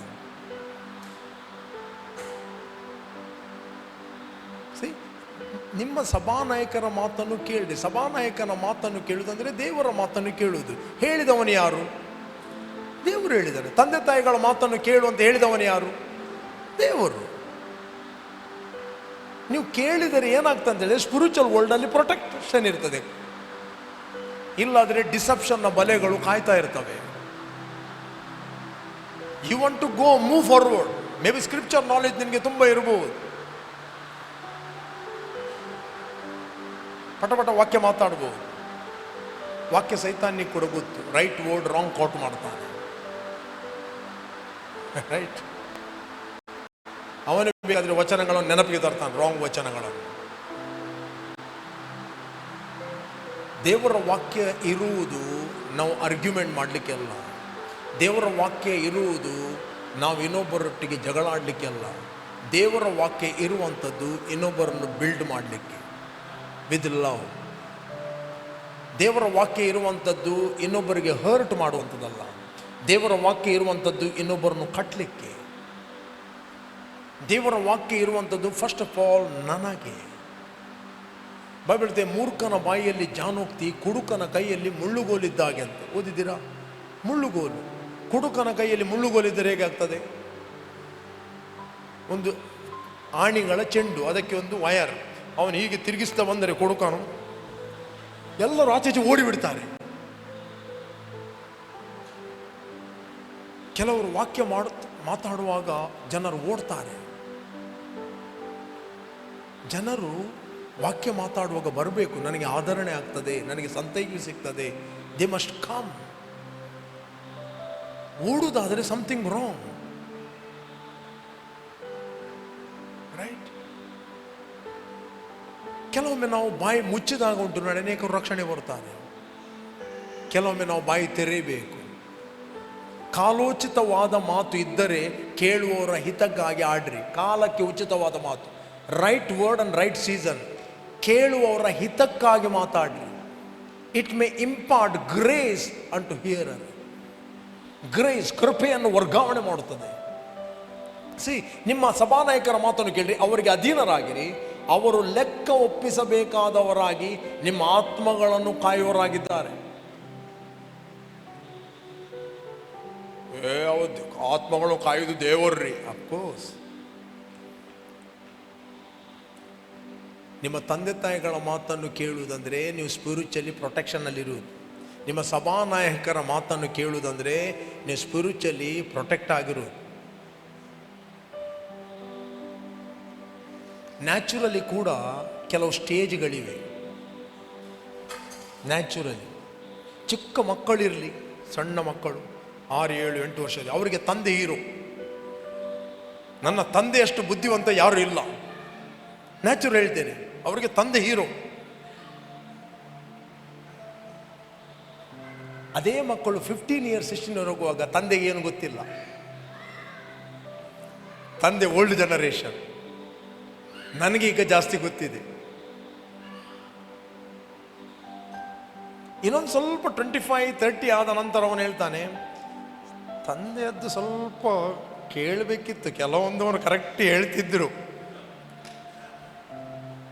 ಅದೇ ಅವನು 40-50 ವರ್ಷ ಆಗುವಾಗ ಎವ್ರಿಥಿಂಗ್ ಅವನು ತಂದೆಯ ವಿಷಯದಲ್ಲಿ ಉದಾಹರಣೆ ಕೊಡ್ತಾನೆ. ಹಲೋ, ಅದು ಅವನ ಬೆಳವಣಿಗೆ. ಎವ್ರಿಥಿಂಗ್ ಹೇಳ್ತಾನೆ. ನನ್ನ ತಂದೆ ಹೀಗೆ ಹೇಳ್ತಿದ್ರು, ನನ್ನ ತಂದೆ ಹೀಗೆ ಹೇಳ್ತಿದ್ರು, ನನ್ನ ತಂದೆ ಹೀಗೆ ಡಿಸಿಪ್ಲಿನ್ ಮಾಡ್ತಿದ್ರು, ತಂದೆ ನಮಗೆ ಹೀಗೆ ಬೆತ್ತ ಹಿಡಿತಿದ್ರು. ಖುಷಿ ಆಗ್ತದೆ ಅವನಿಗೆ.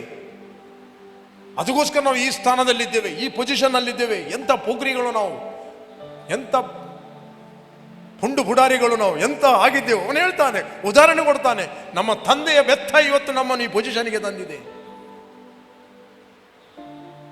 ಎವ್ರಿ ಟೈಮ್ ಅವನು ಎಕ್ಸಾಂಪಲ್ ಕೊಡ್ತಾನೆ ತಂದೆ. ಬಟ್ ಸ್ಪಿರಿಚುವಲ್ ನೀವು ಯಾವ ಏಜಲ್ಲಿ ಇದ್ದೀರಿ ನೋಡ್ರಿ. ಹಲೋ,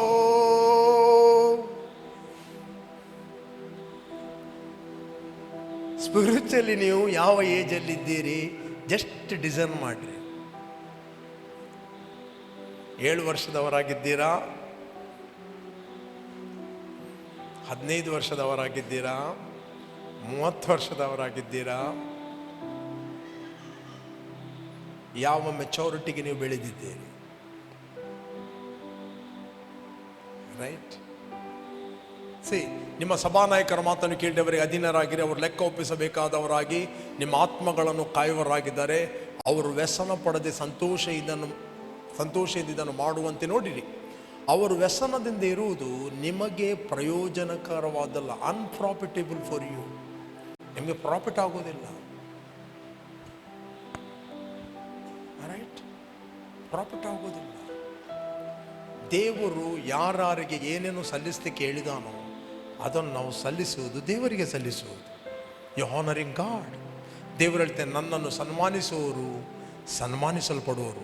ಸಾಮ್ಯೇಲನ ಗ್ರಂಥದಲ್ಲಿ ಹೇಳ್ತಾನೆ, ಅದೇ ನೀನು ನನ್ನನ್ನು ಸನ್ಮಾನಿಸೋದಕ್ಕಿಂತ ಹೆಚ್ಚಾಗಿ ನಿನ್ನ ಮಕ್ಕಳನ್ನೇ ಸನ್ಮಾನಿಸ್ತಿ. ಅದೇ ವಚನ ಹಾಕಿ ಸಿಸ್ಟರ್ ವಿಲ್ಮಾ ತೆಗೀರಿ. ಸಾಮ್ಯೇಲ್ ಮೈಕ್ ಕೊಡಿ ಅವರಿಗೆ.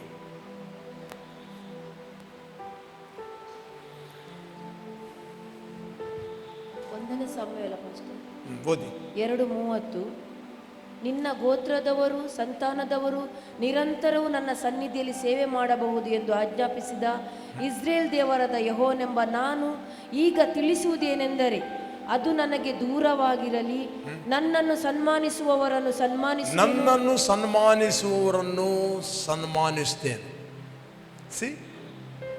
ಸನ್ಮಾನಿಸುವವರನ್ನು ಸನ್ಮಾನಿಸಿ. ನೀವು ಸಭಾ ನಾಯಕರ ಮಾತನ್ನು ಕೇಳುವುದಂದ್ರೆ ದೇವರನ್ನು ಸನ್ಮಾನಿಸ್ತೀರಿ. ನಿಮ್ಮ ತಂದೆ ತಾಯಿಗಳ ಮಾತನ್ನು ಕೇಳುವುದಂದ್ರೆ ನೀವು ದೇವರನ್ನು ಸನ್ಮಾನಿಸ್ತೀರಿ.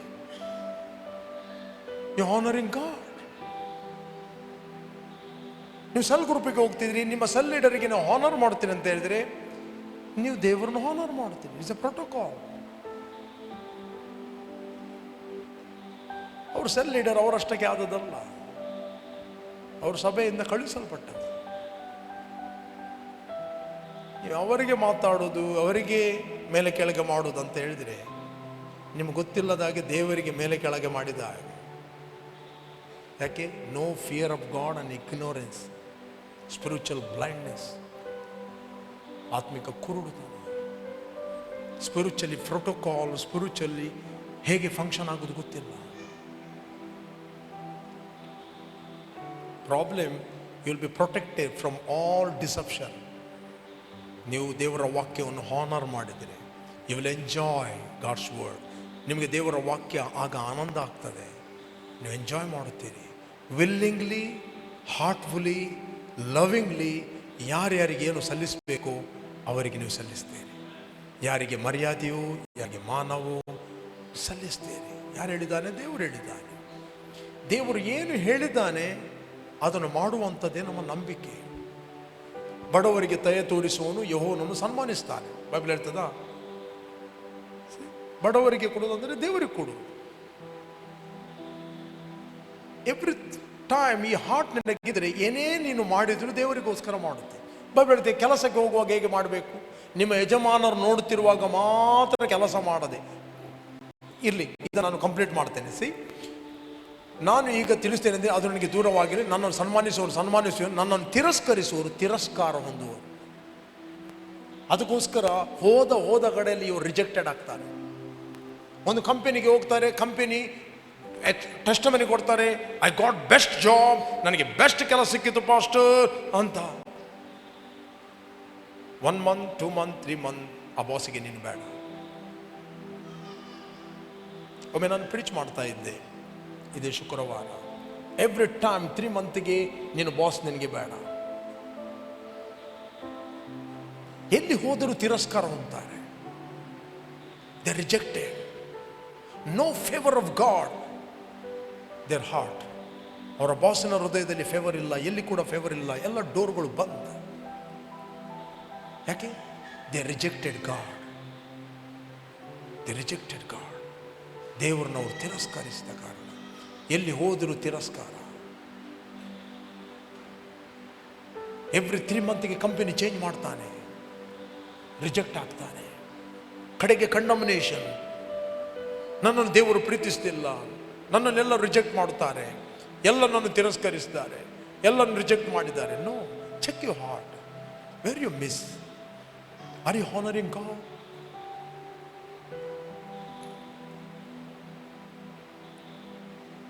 ಒಬ್ಬ ಬಂದು ಮಾತಾಡಿದ ನನ್ನ ಹತ್ರ ಆಫೀಸಲ್ಲಿ. ಹೇಳಿದ, ಪಾಸ್ಟರ್ ನೀವು ಎಕ್ಸಾಕ್ಟ್ಲಿ ಪ್ರೀಚ್ ಮಾಡಿದ್ದೀರಿ. ಎವ್ರಿ 3 months ಬೆಸ್ಟ್ ಕೆಲಸ ಸಿಗ್ತದೆ ನನಗೆ, ಹೈ ಪೊಸಿಷನ್ ಸಿಗ್ತದೆ, ಹೈಲಿ ಎಜುಕೇಟೆಡ್. ಫಸ್ಟ್ ನನ್ನ ವೆಲ್ಕಮ್ ಮಾಡ್ತಾರೆ, ಖುಷಿ ಪಡ್ತಾರೆ. ಆಫ್ಟರ್ 3 months ಅವ್ರು ಹೇಳ್ತಾರೆ, ನಿನ್ನ ಅಗತ್ಯ ನಮಗಿಲ್ಲ, ನೀನು ಸರಿ ಇಲ್ಲ. ನನ್ನ ಹತ್ರ ಇಷ್ಟು ಕ್ವಾಲಿಫಿಕೇಶನ್ ಇದೆ, ಇಷ್ಟು ವಿಸ್ಡಮ್ ಇದೆ, ಇಷ್ಟು ಐಡಿಯಾ ಇದೆ, ಯಾಕೆ? You are rejecting God. ನನ್ನನ್ನು ತಿರಸ್ಕರಿಸುವವರನ್ನು ಅವರು ತಿರಸ್ಕಾರ ಹೊಂದುವ. ನಾನು ತಿರಸ್ಕರಿತ ಹೇಳಲಿಲ್ಲ, ಎಲ್ಲಿ ಹೋದರೂ ಅವರು ತಿರಸ್ಕಾರ ಅಂತ. They rejected. ಯಾರ ಒಟ್ಟಿಗೆ ಸೇರಿ ದೇವರ ವಾಕ್ಯವನ್ನು ಕಲಬೆರಕೆ ಮಾಡಬೇಡಿ. Learn to honor God, learn to honor his word. ಅದಕ್ಕೆ ಯೇಸು ಹೇಳಿದ, ಇಂಥ ಎಷ್ಟೋ ವಾಕ್ಯಗಳನ್ನು ನೀವೇನು ಮಾಡ್ತಾ ಇದ್ದೀರಿ? ನಿರರ್ಥಕಪಡಿಸ್ತಾ ಇದ್ದೀರಿ. ಎಷ್ಟೋ ವಾಕ್ಯಗಳನ್ನು ನಿಮ್ಮ ಸಂಪ್ರದಾಯ ನಿಮಿತ್ತ ಯಾರ್ಯಾರೊಂದೋ ಏನೇನೋ ಕಲಿತು, ಬೈಬಲಲ್ಲಿ ಏನು ಬರೆದಿದೆ, ನನ್ನ ವಾಕ್ಯ ಏನು ಹೇಳ್ತದೆ ಅದನ್ನು ಕಲಿಯದೆ ಅವರನ್ನು ಇವರನ್ನು ನೋಡಿ, ಅವರು ಮಾಡಲಿಲ್ಲ, ಇವರು ಮಾಡಲಿಲ್ಲ, ಅವ್ರ ಮೇಲೆ ಬಂದಾರೆ, ಇವರ ಮೇಲೆ ಅವರು ಬರ್ಬೋದು. ಬೈಬಲ್ ಕೆಟ್ಟವರನ್ನು ನೋಡಿ ಉರಿಗೊಳ್ಳಬೇಡ. ಇನ್ನೊಂದು ಡಿಸೆಪ್ಷನ್ ಏನು ಗೊತ್ತುಂಟ? ಅವರಿಷ್ಟು ಹೀಗೆ ಮಾಡ್ತಾರೆ, ಅವರಿಷ್ಟು ಮೇಲೆ ಬರಲಿಲ್ವ? ಓದಿರಿ, ಅದಕ್ಕೆ ಉತ್ತರ ಕೊಡ್ತೇನೆ. 37ನೇ ಕೀರ್ತನೆ ಓದಿರಿ, 37ನೇ ಕೀರ್ತನೆ ಓದಿರಿ. ಆಗ ನಿಮಗೆ ಕೆಲವು ಬೆಟ್ಟಗಳು ಬಿದ್ದದ್ದು ಕಾಣ್ತದೆ. ಕೆಟ್ಟ ನಡತೆ ಉಳ್ಳವರು ನೋಡಿ ಉರಿಗೊಳ್ಳಬೇಡ, ದುರಾಚಾರಿಗಳಿಗೋಸ್ಕರ ಹೊಟ್ಟೆ ಕಿಚ್ಚು ಪಡಬೇಡ. ನೆಕ್ಸ್ಟ್, ಅವರು ಹುಲ್ಲಿನಂತೆ ಬೇಗ ಒಣಗಿ ಹೋಗುವರು, ಸೊಪ್ಪಿನ ಪಲ್ಯದಂತೆ ಬಾಡಿ ಹೋಗುವರು. ನೆಕ್ಸ್ಟ್, ಯೆಹೋವನಲ್ಲಿ ಭರವಸೆ ಬಿಟ್ಟು, ಕಮಾನ್ ಹೇಳ್ರಿ, ಯಾರ ಮೇಲೆ ಭರವಸೆ ಬಿಟ್ಟು? ದೇವರ ಮೇಲೆ ಭರವಸೆ ಬಿಟ್ಟು, ಅವರನ್ನು ಇವರನ್ನು ಗಮನಿಸದೆ, ಅವರು ಹೀಗೆ ಅಭಿವೃದ್ಧಿ ಆಗಿದೆ, ಅವರು ಹಾಗೆ ಅಭಿವೃದ್ಧಿ, ಅದು ನಿನಗೆ ಗೊತ್ತಿಲ್ಲ ಹೇಗೆ ಅಭಿವೃದ್ಧಿ, ಬಿಡು. ಯೆಹೋವನ ಮೇಲೆ ಭರವಸೆ ಬಿಡುವುದು ಅಂದರೆ ಆತನ ವಾಕ್ಯದ ಮೇಲೆ ಭರವಸೆ ಬಿಡುವುದು. ಆತನ ವಾಕ್ಯವನ್ನು ನೀವು ಬಿಲೀವ್ ಮಾಡೋದಾದ್ರೆ you are going to honor your parents. ಆತನು ಹೇಳಿದ್ದಾನೆ, ನೀವು ಬಡವರನ್ನು ಕರುಣಿಸ್ತೀರಿ.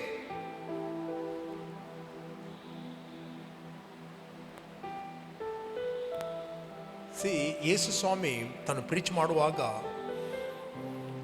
ಆತನು 5 ರೊಟ್ಟಿ 2 ಮೀನು 5,000 ಜನರಿಗೆ 4,000 ಜನರಿಗೆ ಕೊಟ್ಟ. ಒಂದು ದಿನ ಜನರು ದೋಣಿ ಮಾಡಿಕೊಂಡು ಬಂದರು. ಅಲ್ಲಿ ಹೋದಾಗ ಅಲ್ಲಿ ಯೇಸು ಇಲ್ಲ, ಇಲ್ಲಿ ಹೋದಾಗ ಇಲ್ಲಿ ಬಂದರು. ಕಡೆಗೆ ಇಡೀ ದಿನ ಟಯರ್ಡ್ ಆಗಿ, ಗುರುವೇ ನಿನ್ನನ್ನು ಎಷ್ಟು ನಾವು ಹುಡುಕಿದೆವು, ಸಿಗಲೇ ಇಲ್ಲ ನೀನು. ಅದಕ್ಕೆ ಸ್ವಾಮಿ ಹೇಳಿದ, ನೀವು ನನ್ನನ್ನು ಹುಡುಕಿದ್ದು ಆ ರೊಟ್ಟಿ ತಿಂದಾಗೋಸ್ಕರ. ರಾಂಗ್ ಇಂಟೆನ್ಷನಲ್ಲಿ ನನ್ನ ಹತ್ರ ಬರಬೇಡಿ. ನೀವು ಯಾವ ಇಂಟೆನ್ಷನಲ್ಲಿ ನನ್ನ ಹತ್ರ ಬಂದಿರೋದು ನನಗೆ ಗೊತ್ತುಂಟು. ನೀವು ಸರಿಯಲ್ಲಿ ಯಾವ ದಿವಸ ಊಟ ಸಿಕ್ಕಿದ್ದು ಎಲ್ಲರಿಗೆ ಪಬ್ಲಿಸಿಟಿ ಮಾಡಿದೆ, ಅವಳು ಒಣ ಸಿಕ್ಕೋಣ ಅಂತ.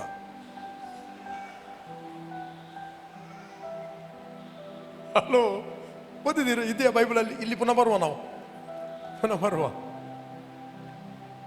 6ನೇ ಅಧ್ಯಾಯ 20ನೇ ವಚನ, ಯೋಹಾನ ಸುವಾರ್ತೆ.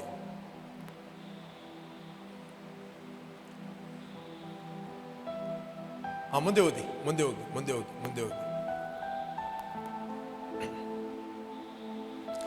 ಮರುದಿವಸ ಸಮುದ್ರದ ಆಚೆ ಕಡೆಯಲ್ಲಿ ನಿಂತುಕೊಂಡಿದ್ದ ಜನರು ಯೇಸುವನ್ನು ಹುಡುಕುತ್ತಿದ್ದರು. ಇಲ್ಲಿ ಒಂದು ಹಡಗು ಇದೆ, ಹೊರತು ಬೇರೆ ದೋಣಿ ಇರಲಿಲ್ಲವೆಂದು ಶಿಷ್ಯರು ಮಾತ್ರ ಹೊರಟು ಹೋದದಲ್ಲದೆ ಯೇಸು ತನ್ನ ಶಿಷ್ಯರ ಸಂಗಡ ಆ ಹಡಗನ್ನು ಹತ್ತಲಿಲ್ಲವೆಂದು ಅವರಿಗೆ ತಿಳಿದಿತ್ತು. ನೆಕ್ಸ್ಟ್, ಎನ್ಕ್ವೈರಿ ಮಾಡಿದ್ರು ಎಲ್ಲ. ಆದರೆ ಅಷ್ಟರೊಳಗೆ ಬೇರೆ ದೋಣಿಗಳು ತಿಬೇರಿಯದಿಂದ ಹೊರಟು ಸ್ವಾಮಿಯು ಸ್ತೋತ್ರ ಮಾಡಿ ಜನರಿಗೆ ರೊಟ್ಟಿ ಊಟ ಮಾಡಿಸಿದ ಸ್ಥಳದ ಸಮೀಪಕ್ಕೆ ಬಂದಿದ್ದವು. ನೆಕ್ಸ್ಟ್, ಫಾಸ್ಟ್ ಓದಿ. ಹೀಗಿರಲಾಗಿ ಯೇಸು ಇಲ್ಲಿ ಇಲ್ಲ, ಆತನ ಶಿಷ್ಯರು ಇಲ್ಲ ಎಂದು ಆ ಜನರು ನೋಡಿ ತಾವೇ ಆ ಸಣ್ಣ ದೋಣಿಗಳನ್ನು ಹತ್ತಿ ಯೇಸುವನ್ನು ಹುಡುಕುತ್ತಾ ಕಪೆರ್ನೌಮಿಗೆ ಬಂದರು. ನೋಡಿ, ಹುಡುಕಿದ್ದು. ನೆಕ್ಸ್ಟ್, ಮತ್ತು ಸಮುದ್ರದ ಆಚೆ ಕಡೆಯಲ್ಲಿ ಆತನನ್ನು ಕಂಡುಕೊಂಡು, ಗುರುವೇ ಯಾವಾಗ ಇಲ್ಲಿಗೆ ಬರೋಣವಾಯಿತು ಎಂದು ಕೇಳಿದಕ್ಕೆ ಯೇಸು ಅವರಿಗೆ, ನಿಮಗೆ ನಿಜವಾಗಿ ಹೇಳುತ್ತೇನೆ, ನೀವು ನನ್ನನ್ನು ಹುಡುಕುವುದು ಸೂಚಕ ಕಾರ್ಯಗಳನ್ನು ನೋಡಿದ್ದಲ್ಲ, ಆ ರೊಟ್ಟಿ ತಿಂದು ಹೊಟ್ಟೆ ತುಂಬಿಸಿಕೊಂಡಿದ್ದರಿಂದಲೇ. ಯಾಕೆ? ನೀವು ಬೇರೆಯವ್ರನ್ನು ಕರ್ಕೊಂಡು ಬಂದಿದ್ದೀರಿ. ಯಾಕೆ ಕರ್ಕೊಂಡು ಬಂದಿದ್ದೀರಿ? ಅಲ್ಲಿ ಊಟ ಸಿಗ್ತದೆ ಅಂತ. ಕೆಲವರು ರಾಂಗ್ ಇಂಟೆನ್ಷನ್, ಅವ್ರು ಪಂಡ ಕಾಸು ಸಿಕ್ಕೊಂಡ್ಯಾ ಅಂತ, ಸುಳ್ಳು. ಅವ್ರು ಹೋಯ್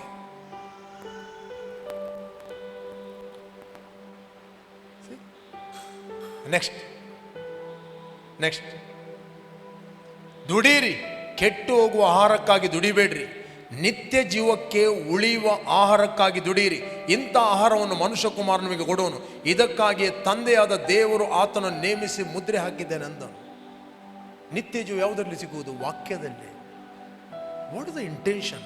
intention must be clear, pure intention. ಯಾವ ರಾಂಗ್ ಇಂಟೆನ್ಷನ್ ಬಂದರೆ ವಾಕ್ಯ ಅರ್ಥ ಆಗುವುದಿಲ್ಲ. ನೀವು ವಾಕ್ಯ ಕೇಳುವುದಿಲ್ಲ, ಪಕ್ಕದವ್ರು ಕೇಳಲಿಕ್ಕೆ ಬಿಡುವುದಿಲ್ಲ.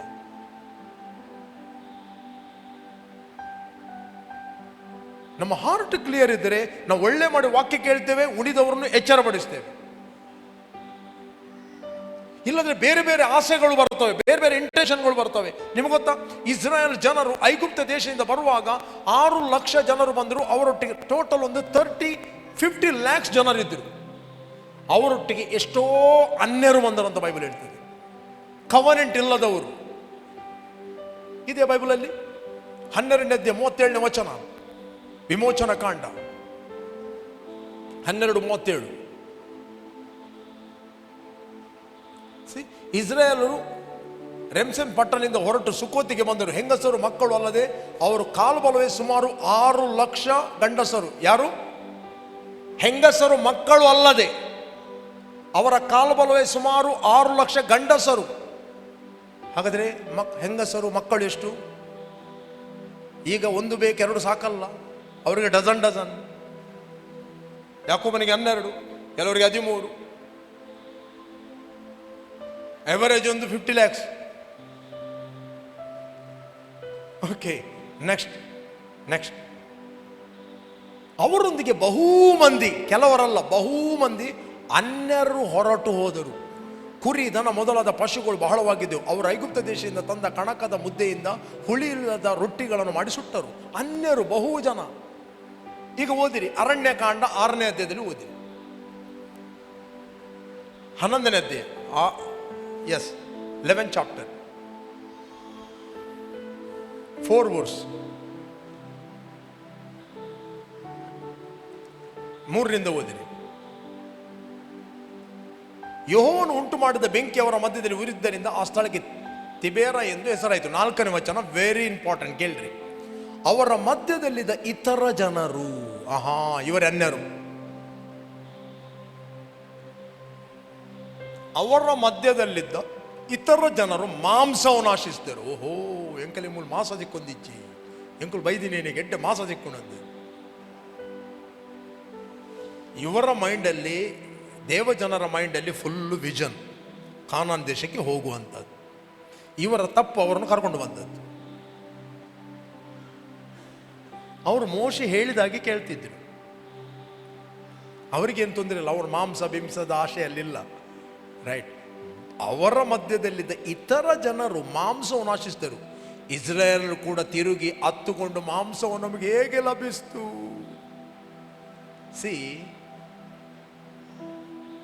ಇಸ್ರಾಯೇಲ್ ಜನರು ಮಾತ್ರ ಅವರ ಡಿಮಾಂಡನ್ನು ಮೋಶೆಯಲ್ಲಿಡ್ಬೋದು, ಅವರು ಇಡ್ಲಿಕ್ಕೆ ಆಗೋದಿಲ್ಲ. ಅವರು ಕೊಟ್ಟಿದ್ರು, ಅವನು ಎಡ್ಡೆ ತಿನ್ನಿ, ಎಷ್ಟು ಒಳ್ಳೆದಿತ್ತಲ್ಲಿ, ಮಾಂಸ ಎಷ್ಟು ತಿಂತಾ ಇತ್ತು, ಬೆನ್ನಿಗೆ ಚಾಬುಕ್ ಬಿದ್ದದ್ದು, ತುಳಿತ ಬಿದ್ದದ್ದು, ಅದೆಲ್ಲ ಮರೆತು ಹೋಗಿದ್ದಾರೆ. ಎಂಥ ಕಷ್ಟ ಇತ್ತು, ಊಟ ಸರಿಯಾಗಿ ಇರಲಿಲ್ಲ, ಊಟ ಇರಲಿಲ್ಲ ಅಲ್ಲಿ ಕರೆಕ್ಟ್. ಮಾಂಸ ಎಲ್ಲಿತ್ತು? ಎಲ್ಲೋ ಒಂದು ತಿಂಗಳಲ್ಲಿ ಒಮ್ಮೆ ಇತ್ತು ಏನ.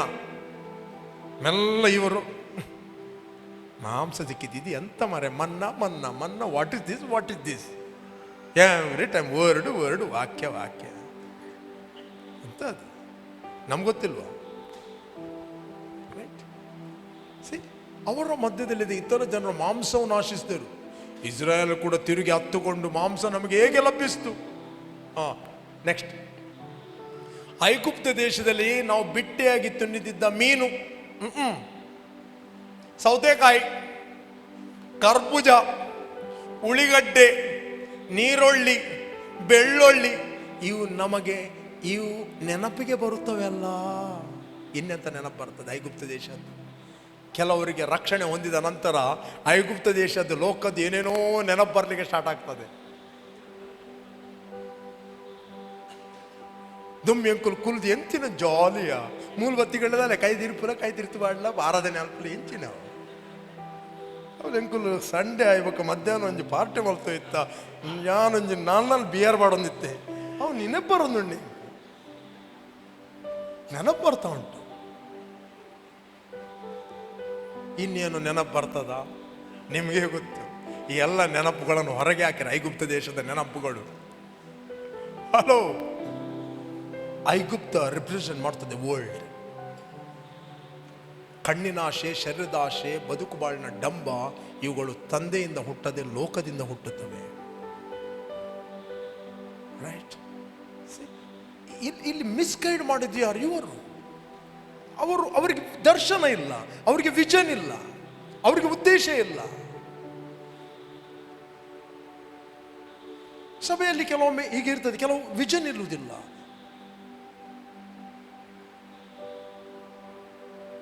Intention must be clear. ನಮ್ಮ ಭರವಸೆ ಯಾವಾಗ ನಮಗೆ ವಾಕ್ಯ ಅರ್ಥ ಆಗ್ತಂತ ಹೇಳಿದರೆ, ಯಾವಾಗ ನಾವು ಪ್ಯೂರ್ ಹಾರ್ಟಲ್ಲಿ ದೇವರ ವಾಕ್ಯವನ್ನು ಕೇಳ್ತೇವೆ. ಅಲ್ಲಿ ಹೇಳ್ತದೆ, ಈಗ ಓದಿರಿ 37ನೇ ಅಧ್ಯಾಯ 3ನೇ ವಚನ, ಕೆಟ್ಟವರನ್ನು ನೋಡಿ ಉರಿಗೊಳ್ಳಬೇಡ, ಅವರ ನಡತೆಯನ್ನು ಎಷ್ಟು ಮಾತ್ರಕ್ಕೂ ಅನುಸರಿಸದಿರು. ಓಕೆ, 37 3ನೇ ವಚನ. ಕೀರ್ತನೆ 37:3. ಯೆಹೋವನಲ್ಲಿ ಭರವಸೆ ಬಿಟ್ಟು ಒಳ್ಳೆಯದನ್ನು ಮಾಡು, ದೇಶದಲ್ಲಿ ವಾಸವಾಗಿದ್ದು ನಂಬಿಕೆಯನ್ನು ಅನುಸರಿಸು. ಎರಡು ಸಂಗತಿ. ಏನು? ಯೆಹೋವನಲ್ಲಿ ಭರವಸೆ ಬಿಟ್ಟು ಒಳ್ಳೆಯದನ್ನು ಮಾಡು. Do good. ಕಮಾನ್, ಹೇಳಿ, ಡು ಗುಡ್. ಓಕೆ, ಒಳ್ಳೆಯದನ್ನು ಮಾಡು, ದೇಶದಲ್ಲಿ ವಾಸವಾಗಿದ್ದು ನಂಬಿಕೆಯನ್ನು ಅನುಸರಿಸು. ನನ್ನವನಾಗಿರುವ ನೀತಿವಂತನು ನಂಬಿಕೆಯಲ್ಲಿ ಬದುಕುತ್ತಾನೆ. ತಂದೆ ತಾಯಿಗಳಿಗೆ ಹಾನರ್ ಮಾಡಬೇಕಂತ ಹೇಳುವುದು ಯಾರು? ನಿನ್ನ ಫೀಲಿಂಗ್ಸ್ ಅಲ್ಲ. ನಾವು ನೋಡುವವರಾಗಿ ನಡೆಯುವುದಿಲ್ಲ, ಅನಿಸಿಕೆ ನಡೆಯುವುದಿಲ್ಲ, ನಾವು ನಂಬುವವರಾಗಿ ನಡೆಯುತ್ತೇವೆ. ನಾವು ನಂಬುವುದು ದೇವರ ವಾಕ್ಯವನ್ನು. ನಂಬಿಕೆಯನ್ನು ಅನುಸರಿಸು ಅಂದರೆ ಪ್ರಾಕ್ಟಿಸ್ ಫೇತ್. Okay, next. ಆಗ ಯೆಹೋವನಲ್ಲಿ ಸಂತೋಷಿಸುವಿ. ಓಹೋ, ಯು ವಿಲ್ ರಿಜಾಯ್ಸ್ ಆಲ್ವೇಸ್. ಕರ್ತನಲ್ಲಿ ನೀನು ಆನಂದ ಪಡುತ್ತಿ, ಕರ್ತನಲ್ಲಿ ಸಂತೋಷ ಪಡುತ್ತಿ. ಆರಾಧನೆ ಬರುವಾಗ ನಿನಗೆ ಸಂತೋಷ ಆಗ್ತದೆ, ವಾಕ್ಯ ಕೇಳುವಾಗ ಸಂತೋಷ ಆಗ್ತದೆ. ಬೇರೆ ಬೇರೆ ಇಂಟೆನ್ಷನ್ ಅಲ್ಲಿ ಬಂದ್ರೆ ಸಂತೋಷ ಆಗುವುದಿಲ್ಲ. ಸಂತೋಷ ಪಡುವವರನ್ನು ನೋಡಿ ಹೊಟ್ಟೆ ಕಿಚ್ಚಾಗ್ತದೆ. ರೈಟ್? ಆಗ ಯೆಹೋವನಲ್ಲಿ ಸಂತೋಷಿಸುವಿ ಮತ್ತು ಆತನು ನಿನ್ನ ಇಷ್ಟಾರ್ಥಗಳನ್ನು ನೆರವೇರಿಸುವನು. Delight yourself also in the Lord and he shall give you the desire of your heart. Okay, ಶಿಷ್ಟನಿಗೆ ಇಷ್ಟವು ಲಭಿಸುವುದು, ದುಷ್ಟನಿಗೆ ಶಂಕಿಸದೇ ಸಮಯ. ದುಷ್ಟ ಅಂದರೆ ಯಾರು? ದೇವರನ್ನ ಅಲಕ್ಷ್ಯ ಮಾಡೋದು. ದುಷ್ಟರಿಗೆ ಯಾವಾಗಲೂ ಭಯ ಅಂದರೆ ಏನು, ತಿರುಗಿಲಕ್ಕ ಅದೇ ಬರ್ತದೆ. ಶಂಕಿಸದೇ ಸಂಭವಿಸು. Okay, next. ನಿನ್ನ ಭೂಯಾತ್ರೆಯ ಚಿಂತೆಯನ್ನು ಯೆಹೋವನಿಗೆ ವಹಿಸಿಬಿಟ್ಟು ಭರವಸೆದಿಂದರು, ಆತನೇ ಅದನ್ನು ಸಾಗಿಸುವನು. ನೀನು ಏನು ಚಿಂತೆ ಮಾಡಬೇಡ. ಮಕ್ಕಳ ವಿಷಯದಲ್ಲಿ, ಕುಟುಂಬದ ವಿಷಯದಲ್ಲಿ, ಫ್ಯೂಚರ್ನ ವಿಷಯದಲ್ಲಿ, ಯಾವ ವಿಷಯದಲ್ಲಿ ಚಿಂತೆ ಮಾಡಬೇಡ. ನಿನ್ನ ಭರವಸೆ ಆತನಿರಲಿ. ಎಲ್ಲ ಸಮಯದಲ್ಲಿ ಆತನು ನಿನ್ನ ಭರವಸೆಗೆ ಆಧಾರ. ಮುಪ್ಪಿನಲ್ಲಿ ನಾನೇ ನಿನಗೆ ಆಧಾರ. ಹಲ್ಲೆಲೂಯಾ. ನಿನ್ನ ಪ್ರಯಾಣದಲ್ಲಿ ನಾನೇ ಆಧಾರ. ನರೆ ಬಂದಾಗಲೂ ನಾನೇ ನಿನ್ನನ್ನು ಸಾಕಿ ಹೊತ್ತು ಸಲವೇನು. ನಿನ್ನ ಮಕ್ಕಳು ನಿನಗೆ ಆಧಾರ ಅಲ್ಲ. ಮಕ್ಕಳನ್ನು ದೇವರಿಗೋಸ್ಕರ ಬೆಳೆಸಿರಿ. ಮಕ್ಕಳನ್ನು ಸ್ವಾರ್ಥದಲ್ಲಿ ಬೆಳೆಸಬೇಡ್ರಿ. ಯಾನ್ ಬೊಕ್ಕ ಕಡೆ ಕಾಲಕ್ಕೆ ಮಗಲು ತೂವಡತ್ತ ಎಂಕ್ ಅಗಲು ತೂಪುಜೆ. ಕಡೆ ಕಾಲಕ್ಕೆ ದೇವರ ಮೇಲೆ ಭರವಸೆ ಬಿಟ್ಟರೆ ಅದೇ ದೇವರು ನಿಮ್ಮ ಮಕ್ಕಳನ್ನು ಆಶೀರ್ವಾದವಾಗಿ ಉಪಯೋಗಿಸ್ತಾನೆ. ರೈಟ್? ಆತನು ಯಾರನ್ನು ನಿಮಗೋಸ್ಕರ ಉಪಯೋಗಿಸಲು ಶಕ್ತನು. ನಿಮ್ಮನ್ನು ಆತನು ಕೈ ಬಿಡುವುದಿಲ್ಲ, ಆತ ನಿಮ್ಮನ್ನು ತೊರೆಯುವುದಿಲ್ಲ. ಕೆಲವರು ಮಕ್ಕಳಿಗೆ ಕರೆಕ್ಷನ್ ಕೊಡುವುದಿಲ್ಲ. ಕರೆಕ್ಷನ್ ಕೊಟ್ಟ ಬಕ್ಕ ಉಲ್ಟಾ ಅಂಟ ಬಕ್ಕ ಎಂಕುಲು ತೂವಾಯರು ಮಲ್ಲವನಗು. ರೈಟ್? ಮಕ್ಕಳಿಗೆ ದೇವರ ವಾಕ್ಯವನ್ನು ಕಲಿಸಿರಿ. ದೇವರ ವಾಕ್ಯದಲ್ಲಿ ಕರೆಕ್ಟ್ ಮಾಡಿ. ದೇವರ ವಾಕ್ಯದಲ್ಲಿ ಅವರು ಆಸಕ್ತಿ ತೋರಿಸ್ತಾರೆ ಅಂದರೆ ಪ್ರೋತ್ಸಾಹ ಪಡಿಸಿರಿ. ಉಳಿದೆಲ್ಲ ಪುಸ್ತಕಗಳಿಗಿಂತ ವಾಕ್ಯವನ್ನು ಅವರಿಗೆ ತೋರಿಸಿರಿ. ಒಬ್ಬ ಮಗ ಎಲ್ಲ ಸ್ಟಡಿ ಮಾಡಿದ, ಎಲ್ಲ ಡಿಗ್ರಿಗಳನ್ನು ಪಡೆದ. ಕಡೆಗೆ ಒಂದು ಬಿಗ್ ಸಿಕ್ನೆಸ್ ಬಂತು, ದೊಡ್ಡ ರೋಗ ಬಂತು. ಡಾಕ್ಟರ್ ಹೇಳಿದರು ಇವನಿನ್ನು ಸಾಯ್ತಾನೆ ಅಂತ. ನಮ್ಮ ಕೈಯಲ್ಲಿ ಏನು ಆದಿಲ್ಲ. ಕಡೆಗೆ ತಂದೆ ಹತ್ರ ಕೇಳಿದ, ನೀನು ನನಗೆ ಎಲ್ಲ ಪುಸ್ತಕಗಳನ್ನು ಕೊಟ್ಟೆ, ಆದರೆ ಜೀವಿಸುವ ಪುಸ್ತಕವನ್ನು ಕೊಡಲೇ ಇಲ್ಲ. ಯಾರೋ ಬಂದು ಅವನಿಗೆ ಸುವಾರ್ತೆ ಕೊಟ್ಟರು. ಹೇಗೆ ಬದುಕುವುದಂತ ಹೇಳುವ ಪುಸ್ತಕವನ್ನು ನನಗೆ ಕೊಡಲೇ ಇಲ್ಲ. ನೀನು ಕೊಟ್ಟ ಎಲ್ಲ ಪುಸ್ತಕಗಳನ್ನು ನಾನು ಸ್ಟಡಿ ಮಾಡಿದೆ. ಇವತ್ತು ನಿಮ್ಮ ಮಕ್ಕಳಿಗೆ ದೇವರ ಭಯವನ್ನು ಕಲಿಸಿದರೆ, ಇಲ್ಲಿ ಕೇಳ್ರಿ, ದೇವರಿಗೆ ಚಿಕ್ಕ ಇರುವಾಗ ಮಕ್ಕಳಿಗೆ ದೇವರ ಭಯವನ್ನು ಕಲಿಸಿದರೆ, because of God they will honour you. ನಿಮ್ಮನ್ನು ಆಶ್ರಮದಲ್ಲಿ ಹಾಕೋದಿಲ್ಲ, ಮುಪ್ಪಿನಲ್ಲಿ ಅವರು ನಿಮ್ಮನ್ನು ಒಳ್ಳೆ ಮಾಡಿ ನೋಡ್ತಾರೆ. ಮಕ್ಕಳಿಗೆ ದೇವರ ಭಯವನ್ನು ಕಲಿಸದಿದ್ದರೆ ಮುಪ್ಪಿನಲ್ಲಿ ಅವರಿಗೆ ನೀವು ಭಾರವಾಗ್ತೀರಿ. ಅವರು ಒಳ್ಳೆ ಆಶ್ರಮ ಎಲ್ಲಿದೆ ಅಂತ ಹುಡುಕ್ತಾರೆ. ಎಷ್ಟೋ ತಂದೆ ತಾಯಿಗಳು ಹೇಳ್ತಾರೆ, ನಮಗೆ ಆಶ್ರಮ ಬೇಡ, ಏನು ಕೊಟ್ಟರು ಬೇಡ, ಅಟ್ಲೀಸ್ಟ್ ನಮ್ಮ ಮಕ್ಕಳು ನಮ್ಮ ಮುಂದೆ ಇರಬೇಕು, ನಮ್ಮ ಮೊಮ್ಮಕ್ಕಳನ್ನು ನಾವು ಮುಂದೆ ನೋಡಬೇಕು.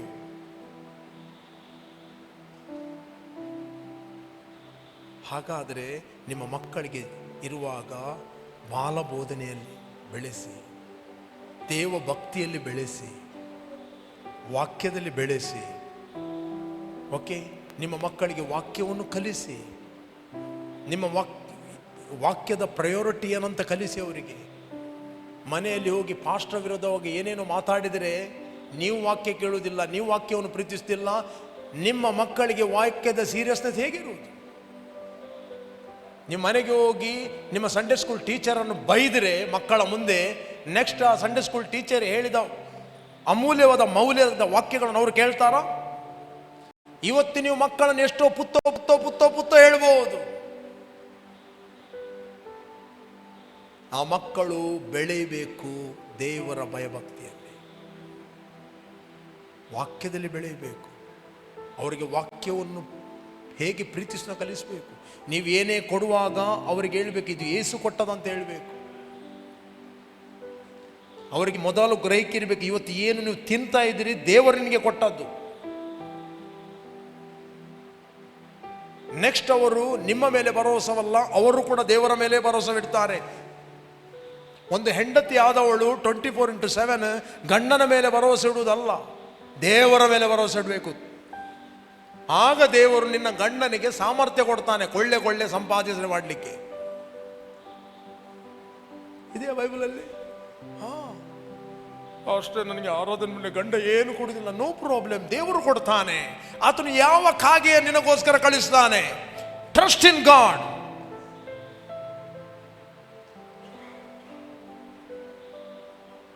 ರೆಸ್ಪಾನ್ಸಿಬಿಲಿಟಿ ಮಾಡುವುದು ಬೇರೆ, ನಮ್ಮ ಟ್ರಸ್ಟ್ ಬೇರೆ. ಅಫ್ಕೋರ್ಸ್ ತಂದೆ ತಾಯಿಗಳ ಜವಾಬ್ದಾರಿ ತನ್ನ ಮಕ್ಕಳನ್ನು ಒಳ್ಳೆ ರೀತಿ ನೋಡಬೇಕು. ಗಂಡನ ಜವಾಬ್ದಾರಿ ತನ್ನ ಹೆಂಡತಿಯನ್ನು ಒಳ್ಳೆ ರೀತಿಯಲ್ಲಿ ನೋಡಬೇಕು. ವರ್ಡ್ ಹೇಳ್ತದೆ, ಮಕ್ಕಳ ರೆಸ್ಪಾನ್ಸಿಬಿಲಿಟಿ ಅವರ ತಂದೆ ತಾಯಿಗಳು ಸನ್ಮಾನಿಸಬೇಕು. ಬಟ್ ಯಾಕೆ ಎಲ್ಲರ ಭರವಸೆ ಮಾತ್ರ ನ್ಯಾಚುರಲ್ ಇರುವುದಲ್ಲ, ಎಲ್ಲರ ಭರವಸೆ ದೇವರ ಮೇಲೆ ಇರಬೇಕು. ನೀನು ಎಲ್ಲಿ ಕೆಲಸಕ್ಕೆ ಹೋಗ್ತಾ ಇದೆಯೋ, ಕೆಲಸಕ್ಕೆ ಹೋದಾಗ ಬಾಸಿನ ಮೇಲಿನ ಭರವಸೆ ಅಲ್ಲ. ಓದಿರಿ 3:23 ವಚನ, ಕೊಲೇಷನ್ 3:23. ನೀವು ಯಾವ ಕೆಲಸವನ್ನು ಮಾಡಿದರು ಅದನ್ನು ಮನುಷ್ಯರಿಗೋಸ್ಕರವೆಂದು ಮಾಡದೆ ಕರ್ತನಿಗೋಸ್ಕರವೇ ಎಂದು ಮನಪೂರ್ವಕವಾಗಿ ಮಾಡ್ರಿ. ನೆಕ್ಸ್ಟ್ 22 ಓದುವ. ದಾಸತ್ವದಲ್ಲಿರುವವರೇ, ಈ ಲೋಕದಲ್ಲಿನ ನಿಮ್ಮ ಯಜಮಾನರಿಗೆ ಎಲ್ಲ ವಿಷಯಗಳಲ್ಲಿ ವಿಧೇಯರಾಗಿರಿ. ಮನುಷ್ಯರನ್ನು ಮೆಚ್ಚಿಸುವವರು ಮಾಡುವ ಪ್ರಕಾರ ನಿಮ್ಮ ಯಜಮಾನರು ನೋಡುತ್ತಿರುವಾಗ. ನಿಮ್ಮ ಯಜಮಾನನಿಗೆ ಒಬ್ಬ ಯಜಮಾನ ಇದ್ದಾನೆ, ಅವನು ನೋಡ್ತಾನೆ. ರೈಟ್? ಅವನು 24/7 ನೋಡ್ತಾನೆ. ನಿನ್ನ ಯಜಮಾನನನ್ನು, ನಿನ್ನನ್ನು ಅಭಿವೃದ್ಧಿಪಡಿಸುವವನು ನೋಡ್ತಾನೆ.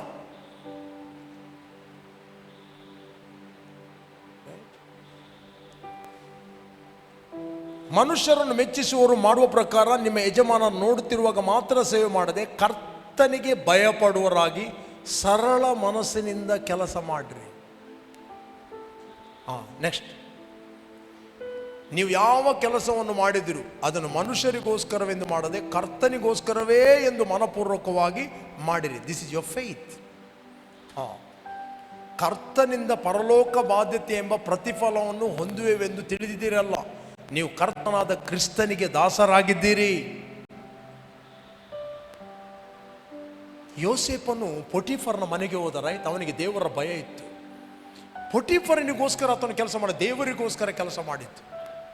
ಅವನಿಗೆ ಕಾನ್ಷಿಯಸ್ ಇತ್ತು, ಗಾಡ್ ಇಸ್ ವಾಚಿಂಗ್ ಮೀ, ದೇವರು ನನಗೆ ನೋಡ್ತಾನೆ ಅಂತ ನಂಬಿಕೆ. ಯಜಮಾನ ನೋಡ್ಲಿ ನೋಡದೇ ಇರಲಿ, ಅವನು ದೇವರಿಗೆ ಭಯಪಟ್ಟು ಕೆಲಸ ಮಾಡ್ತಿದ್ದ.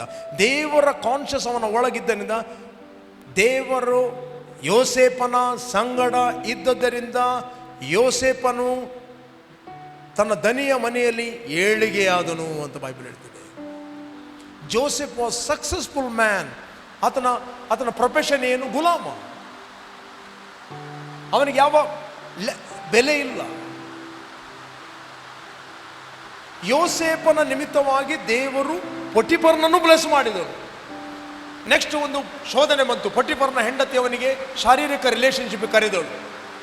ನನ್ನ ಗಂಡ ಇಲ್ಲ, ದೂರ ಹೋಗಿದ್ದಾನೆ. ಅವನು ಯಾಕಂದ್ರೆ ಸುಂದರವಾಗಿದ್ದ, ಹ್ಯಾಂಡ್ಸಮ್ ಆಗಿದ್ದ. ಟೆಂಪ್ಟ್ ಮಾಡಿದಳು, ಎವ್ರಿ ಡೇ ಟೆಂಪ್ಟ್ ಮಾಡ್ತಾ ಇದ್ದಳಂತೆ.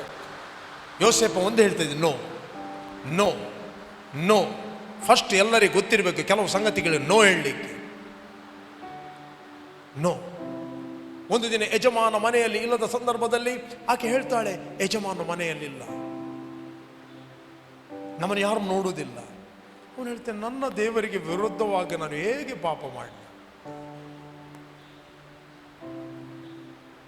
ಈ ಕಾನ್ಷಿಯಸ್ ಅನ್ನು ಮೇಂಟೈನ್ ಮಾಡುವಂಥದ್ದು very very important.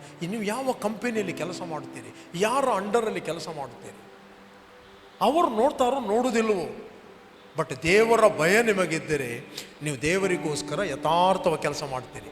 May be ಆ ಮನುಷ್ಯನಲ್ಲಿ ತಪ್ಪು ಹುಡುಕಬಹುದು, ನಿನ್ನ ಹಾರ್ಟಿಗೆ ಗೊತ್ತಿರಬೇಕು ನೀನು ಏನು ಮಾಡಿದ್ದೀಯ ಅಂತ. ನಿನ್ನನ್ನು ಮೇಲಕ್ಕೆ ತರುವ ಆತನು ದೇವರು. ಒಂದು ವೇಳೆ ಆ ಕಂಪನಿ ತರದಿದ್ದರೂ ನೆಕ್ಸ್ಟ್ ಕಂಪನಿ ನಾನು ತಂದೆ ತರ್ತದೆ. ನಿನಗೆ ಕೊರತೆ ಆಗಲಿಕ್ಕೆ ದೇವರು ಬಿಡುವುದಿಲ್ಲ. ಯಾಕಂದ್ರೆ you are trust in God. ಸಭೆಯಲ್ಲಿ ಬಂದು ನೀವೇನು ಕೆಲಸ ಮಾಡ್ತೀರಿ, ಅನೇಕರು ಹೇಳ್ಬೋದು, ಜಾಸ್ತಿ ಕೆಲಸ ಮಾಡಬೇಡ, ನಿನ್ನ ಮೇಲೆ ಬರಲಿಕ್ಕಿದೆ. ಅವ್ರು ಮಿಸ್ಗೈಡ್ ಮಾಡ್ತಾರೆ, ನಿನಗೆ ಮಿಸ್ಗೈಡ್ ಮಾಡ್ತಾರೆ. ನೀನು ಮಾಡಿದರೆ ನಿನಗೆ ಲಾಭ, ಇಲ್ಲ ಆದರೆ ಬೇರೆಯವ್ರನ್ನ ದೇವರು ಎಬ್ಬಿಸ್ತಾರೆ. ನಿನಗೊಂದು ಅವಕಾಶ, opportunity, you are going to miss. ದೇವರು ಮರೆಯಲಿಕ್ಕೆ, ದೇವರ ಪ್ರೀತಿಯ ನಿಮಿತ್ತವಾಗಿ ನೀವು ಏನು ಮಾಡ್ತೀರಿ ಅದನ್ನು ಮರೆಯಲಿಕ್ಕೆ ಆತನು ಅನ್ಯಾಯಸ್ಥಾನಲ್ಲ. ಆತ ಹಲೋ ಇದ್ದೀರಾ? ಇಲ್ಲಿ ಕೇಳ್ತಾ ಇದ್ದೀರಾ? God is talking to you. ಮಾತಾಡುತ್ತಾನೆ. ಈ ವಚನಗಳನ್ನು ಮನೆಗೆ ಹೋಗಿ ಪುನಃ ಕೇಳ್ರಿ, ಮೆಡಿಟೇಟ್ ಮಾಡ್ರಿ, ಅಂಟಿಲ್ ನಿಮ್ಮ ಸ್ಪಿರಿಟಲ್ಲಿ ನಿಮ್ಮ ಜೀವಿತದ ಒಂದು ಭಾಗವಾಗುವ ತನಕ ಕೇಳಿರಿ. ನಾಡ್ತೀನಿ ನೀವು ಇದ್ದ ಆಗಿರುವುದಿಲ್ಲ. ಬೇಕಾದರೆ 10 ಸರ್ತಿ ಕೇಳ್ರಿ. ನಾನು ಡಿಟೇಲ್ ದೇವರಾತ್ಮನಿಂದ ನಡೆಸಲ್ಪಟ್ಟು ಮಾತಾಡಿದ್ದೇನೆ. Every word is very important. It's a life and spirit. ನಿಮ್ಮನ್ನದು ಏಳಿಗೆಗೆ ತರ್ತದೆ. ಮೇ ಬಿ ನಿಮ್ಮ ಫ್ಲಶ್ಗೆ ಎಗ್ರಿ ಆಗಲಿಕ್ಕಿಲ್ಲ, ಬಟ್ ಕಾಣದ ಲೋಕದ ಇಲ್ಲಿರುವ ದೇವರೊಟ್ಟಿಗೆ ನೀವು ಎಗ್ರಿ ಆಗುತ್ತೀರಿ. ದೇವರಿಗೋಸ್ಕರ ಮಾಡ್ತೀರಿ. ಕೆಲವು ಉದಾಹರಣೆಗಳು ದೇವರ ವಾಕ್ಯದಲ್ಲಿ ನಮಗೆ ಕೊಡಲ್ಪಟ್ಟಿದೆ. ಯಾಕೆ? ನಮ್ಮ ಕಲಿವಿಕೆಗೋಸ್ಕರ ಕೊಡಲ್ಪಟ್ಟಿದೆ. ನಮ್ಮ ಕಲಿವಿಕೆಗೋಸ್ಕರ. ಸಣ್ಣ ವಿಷಯಗಳಾಗಿರ್ಬೋದು. ಮನುಷ್ಯನು ನ್ಯಾಚುರಲಿ ಏನು ನೆಗ್ಲೆಕ್ಟ್ ಮಾಡ್ತಾನೆ, ಅದು ದೇವರ ದೃಷ್ಟಿಯಲ್ಲಿ ದೊಡ್ಡ ಡೋರ್ಗಳನ್ನು ಓಪನ್ ಮಾಡುತ್ತದೆ. ದೊಡ್ಡ ಡೋರ್ಗಳನ್ನು. ರೈಟ್? ಸಿ ನೆಕ್ಸ್ಟ್ ಓದಿ. ನೆಕ್ಸ್ಟ್ ಯಜಮಾನರಿಗೆ ಕೂಡ ಹೇಳ್ತದೆ, ಅನ್ಯಾಯ ಮಾಡುವವನು ತಾನು ಮಾಡಿದ ಅನ್ಯಾಯಕ್ಕೆ ತಕ್ಕ ಪ್ರತಿಫಲವನ್ನು ಹೊಂದುವನಷ್ಟೇ, ಪಕ್ಷಪಾತವಿರುವುದಿಲ್ಲ. ನೆಕ್ಸ್ಟ್ ಯಜಮಾನರೇ, ಈಗ ಬಾಸ್ ಆಗಿದ್ದೀರಿ, ಕಂಪನಿ ಬಾಸ್, ಎಲ್ಲಿ ಬಾಸ್, ಯಜಮಾನ ಇದೆ. ಯಜಮಾನರೇ, ಪರಲೋಕದಲ್ಲಿ ನಿಮಗೂ ಯಜಮಾನನೊಬ್ಬನಿದ್ದಾನೆಂದು ತಿಳಿದು ನಿಮ್ಮ ದಾಸರಿಗೆ ನ್ಯಾಯವಾದ್ದನ್ನು ಸರಿಯಾದ್ದನ್ನು ಮಾಡಿರಿ. ಅವರಿಗೆ ಅನ್ಯಾಯ ಮಾಡಬೇಡ್ರಿ. ಅವರ ಕೂಲಿ ಏನು ಕೊಡ್ಲಿಕ್ಕೆ ಇದೆ ಅದನ್ನು ಹೋಲ್ಡ್ ಮಾಡಬೇಡ್ರಿ. ಅವರಿಗೆ ಏನು ಹಣ ಕೊಡ್ಲಿಕ್ಕಿದೆ, ಸಂಬಳ ಕೊಡ್ಲಿಕ್ಕಿದೆ, ಅದು ಕರೆಕ್ಟಾಗಿ ಕೊಡಿ. ಟೈಮಲ್ಲಿ ಕೊಡಿ. ನೀವೇನು ತೀರ್ಮಾನ ಮಾಡಿದ್ದೀರಿ, ವಾರಕ್ಕೆ ಕೊಡ್ತೇನೆ ಅಂತ ಹೇಳಿದ್ರು ವಾರಕ್ಕೆ ಕೊಡಿ. ತಿಂಗಳಿಗೆ ಕೊಡ್ತೇನೆ ಅಂತ ಹೇಳಿದ್ರು ತಿಂಗಳಿಗೆ ಕೊಡಿ. ಸಂಜೆ ಕೊಡ್ತೇನೆ ಅಂತ ಹೇಳಿದ್ರು ನೀವು ಪ್ರಾಮಿಸ್ ಮಾಡಿದಾಗೆ ಕೊಡಿ. ಕೊಡುವಂತ ಹೃದಯ ನಿಮಗಿದ್ದರೆ ದೇವರು ಅನುಕೂಲ ಮಾಡಿಕೊಡ್ತಾನೆ. ಯಜಮಾನರೇ, ಪರಲೋಕದಲ್ಲಿ ನಿಮಗೆ ಯಜಮಾನೊಬ್ಬನಿದ್ದಾನೆಂದು ತಿಳಿದು ನಿಮ್ಮ ದಾಸರಿಗೆ ನ್ಯಾಯವಾದ್ದನ್ನು ಸರಿಯಾದ್ದನ್ನು ಮಾಡ್ರಿ. ನೆಕ್ಸ್ಟ್, ಪ್ರಾರ್ಥನೆಯನ್ನು ತಪ್ಪದೆ ಮಾಡುವವರಾಗಿ ಅದರಲ್ಲಿ ಎಚ್ಚರವಾಗಿ ದೇವರಿಗೆ ಕೃತಜ್ಞತೆಯನ್ನು ಮಾಡಿರಿ. ಓಕೆ, ನ್ಯಾಯವಾದ್ದನ್ನು ಮಾಡಿರಿ. ಇನ್ನೊಂದು ಕಡೆ ಹೇಳ್ತೇನೆ, ನಿಮ್ಮ ದಾಸರಿಗೆ ಬೆದರಿಸುವ ಪದ್ಧತಿಯನ್ನು ಬಿಡ್ರಿ. ರೈಟ್ ಸಿಸ್ಟರ್, ಸಿಕ್ಕಿದ್ರೆ ಓದಿ ಅದನ್ನು. ಬೆದರಿಸುವ ಪದ್ಧತಿ, ಕೆಲವೊಂದು ಪದ್ಧತಿ ಇರ್ತದೆ. ಕೆಲವು ಪದ್ಧತಿ, ಅತ್ತೆ ಸೊಸೆಯನ್ನು ಮೇಲೆ ಕೆಳಗೆ ಮಾಡ್ತದೆ. ಆದಾಗ ತನ್ನ ಸೊಸೆಯನ್ನು ತನ್ನ ಸೊಸೆ ಹೀಗೆ ಮಾಡಿದರೆ ಆ ಪದ್ಧತಿ, ಈ ಎಲ್ಲ ಪದ್ಧತಿಗಳನ್ನು ಬಿಡಬೇಕು. ಎಫೆಸ ಪಾಸ್ಟರ್ 6:9 ಯಜಮಾನರೇ, ನಿಮ್ಮ ಕೈಗಳಗಿರುವ ದಾಸರ ವಿಷಯದಲ್ಲಿ ಅದೇ ರೀತಿಯಾಗಿ ನಡೆಯಿರಿ. ಪರಲೋಕದಲ್ಲಿ ನಿಮಗೂ ಅವರಿಗೂ ಯಜಮಾನನಾಗಿರುವ ಆತನು ಇದ್ದಾನೆಂತಲೂ ಆತನಲ್ಲಿ ಪಕ್ಷಪಾತವಿಲ್ಲವೆಂತಲೂ ತಿಳಿದು ನಿಮ್ಮ ದಾಸರನ್ನು ಬೆದರಿಸುವ ಪದ್ಧತಿಯನ್ನು ಬಿಟ್ಟುಬಿಡ್ರಿ. ಅತ್ತೆ ಸೊಸೆಗೆ ಬೆದರಿಸುವ ಪದ್ಧತಿಯನ್ನು ಬಿಡ್ರಿ. ನಿಮ್ಮ ಅತ್ತೆ ನಿಮಗೆ ಬೆದರಿಸಬಹುದು, ಅದೇ ಸಂಪ್ರದಾಯ ನೀವು ಫಾಲೋ ಮಾಡಬೇಕಾಗಿಲ್ಲ. ನಿಮಗೆ ವಾಕ್ಯ ಕೊಡಲ್ಪಟ್ಟಿದೆ.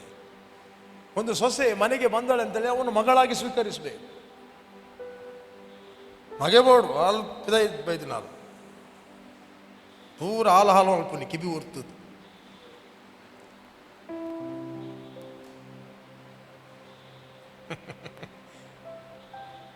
ದುಂಬು ಕರೆಕ್ಟ್ ಅಮ್ಮಡ ಪಾತ್ರೆ ಇತ್ತು ಇಡೀ ಇದನ್ನು ಬುಡಿದಿಡ ಪಾತ್ರೆ ಸಂತೋಷ ಪಡ್ಲಾತ. ಅವರು ಒಂದು ಶರೀರ ಮಾತಾಡ್ಲಿ. ಕೆಲವರಿಗೆ ಎಂಕುಲ್ ಪೂರ ಎಂಚ ಬೋಂದಿತ್ತ ಗೊತ್ತೇನೆ, ಯಾನು ಆರು ಎದುರು ಬೋಂದಿತ್ತೇನೆ, ಯಾನು ಪಿರೋಡ್ದೆ ಬೋಂದಿತ್ತೆ. ಈತೇ ಮಗುಲ್ ಕೈ ಬಸ್ ಗೋಬಿರಿ ಎಂಚಿನ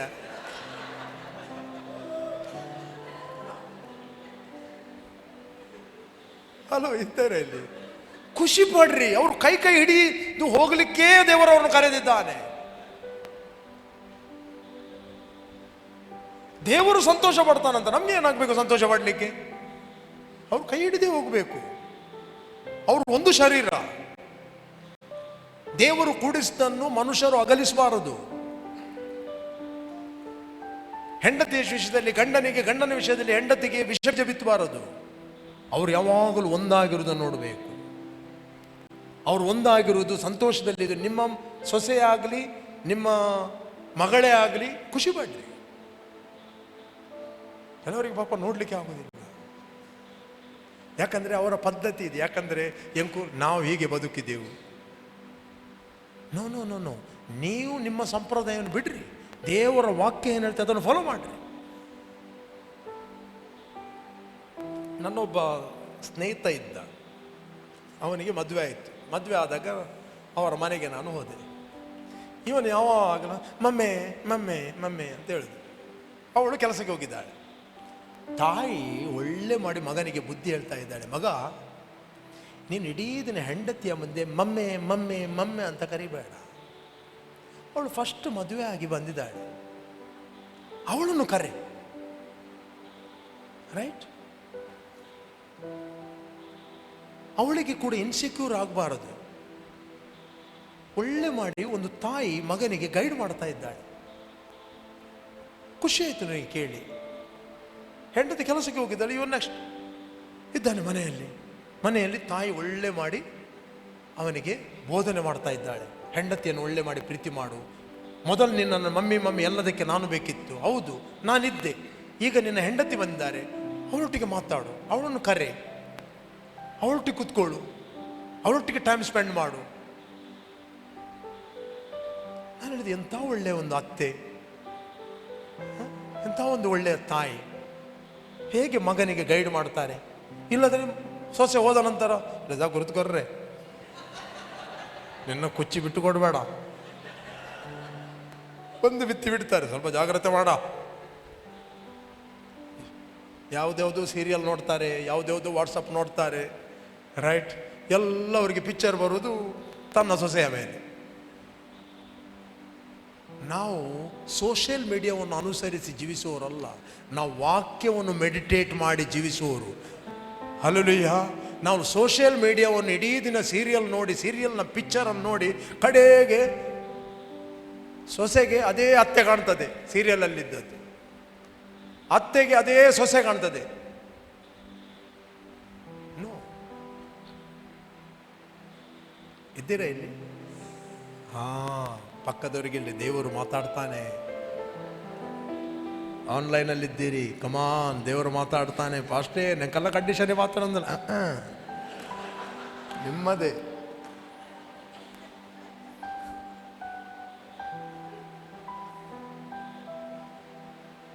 ಎಲ್ಲ ಅತ್ತೆಯರು, ಎಲ್ಲ ಸೊಸೆಯರು ಕೇಳಿ, God loves you so much. ದೇವರು ನಿಮ್ಮನ್ನು ಪ್ರೀತಿ ಮಾಡ್ತಾನೆ. ದೇವರ ವಾಕ್ಯಕ್ಕೆ ನೀವು ಪ್ರಥಮ ಫಲ ಪಟ್ಟರೆ, ಪ್ರಥಮ ಸ್ಥಾನ ಕೊಟ್ಟರೆ, ನೀವು ಆತನಲ್ಲಿ ಸಂತೋಷ ಪಡುತ್ತೀರಿ. ರೈಟ್, ಓದಿರಿ. ಈಗ 37ನೇ ಕಮಾನ್, 37ನೇ 5ನೇ ವಚನ, ಕೀರ್ತನೆ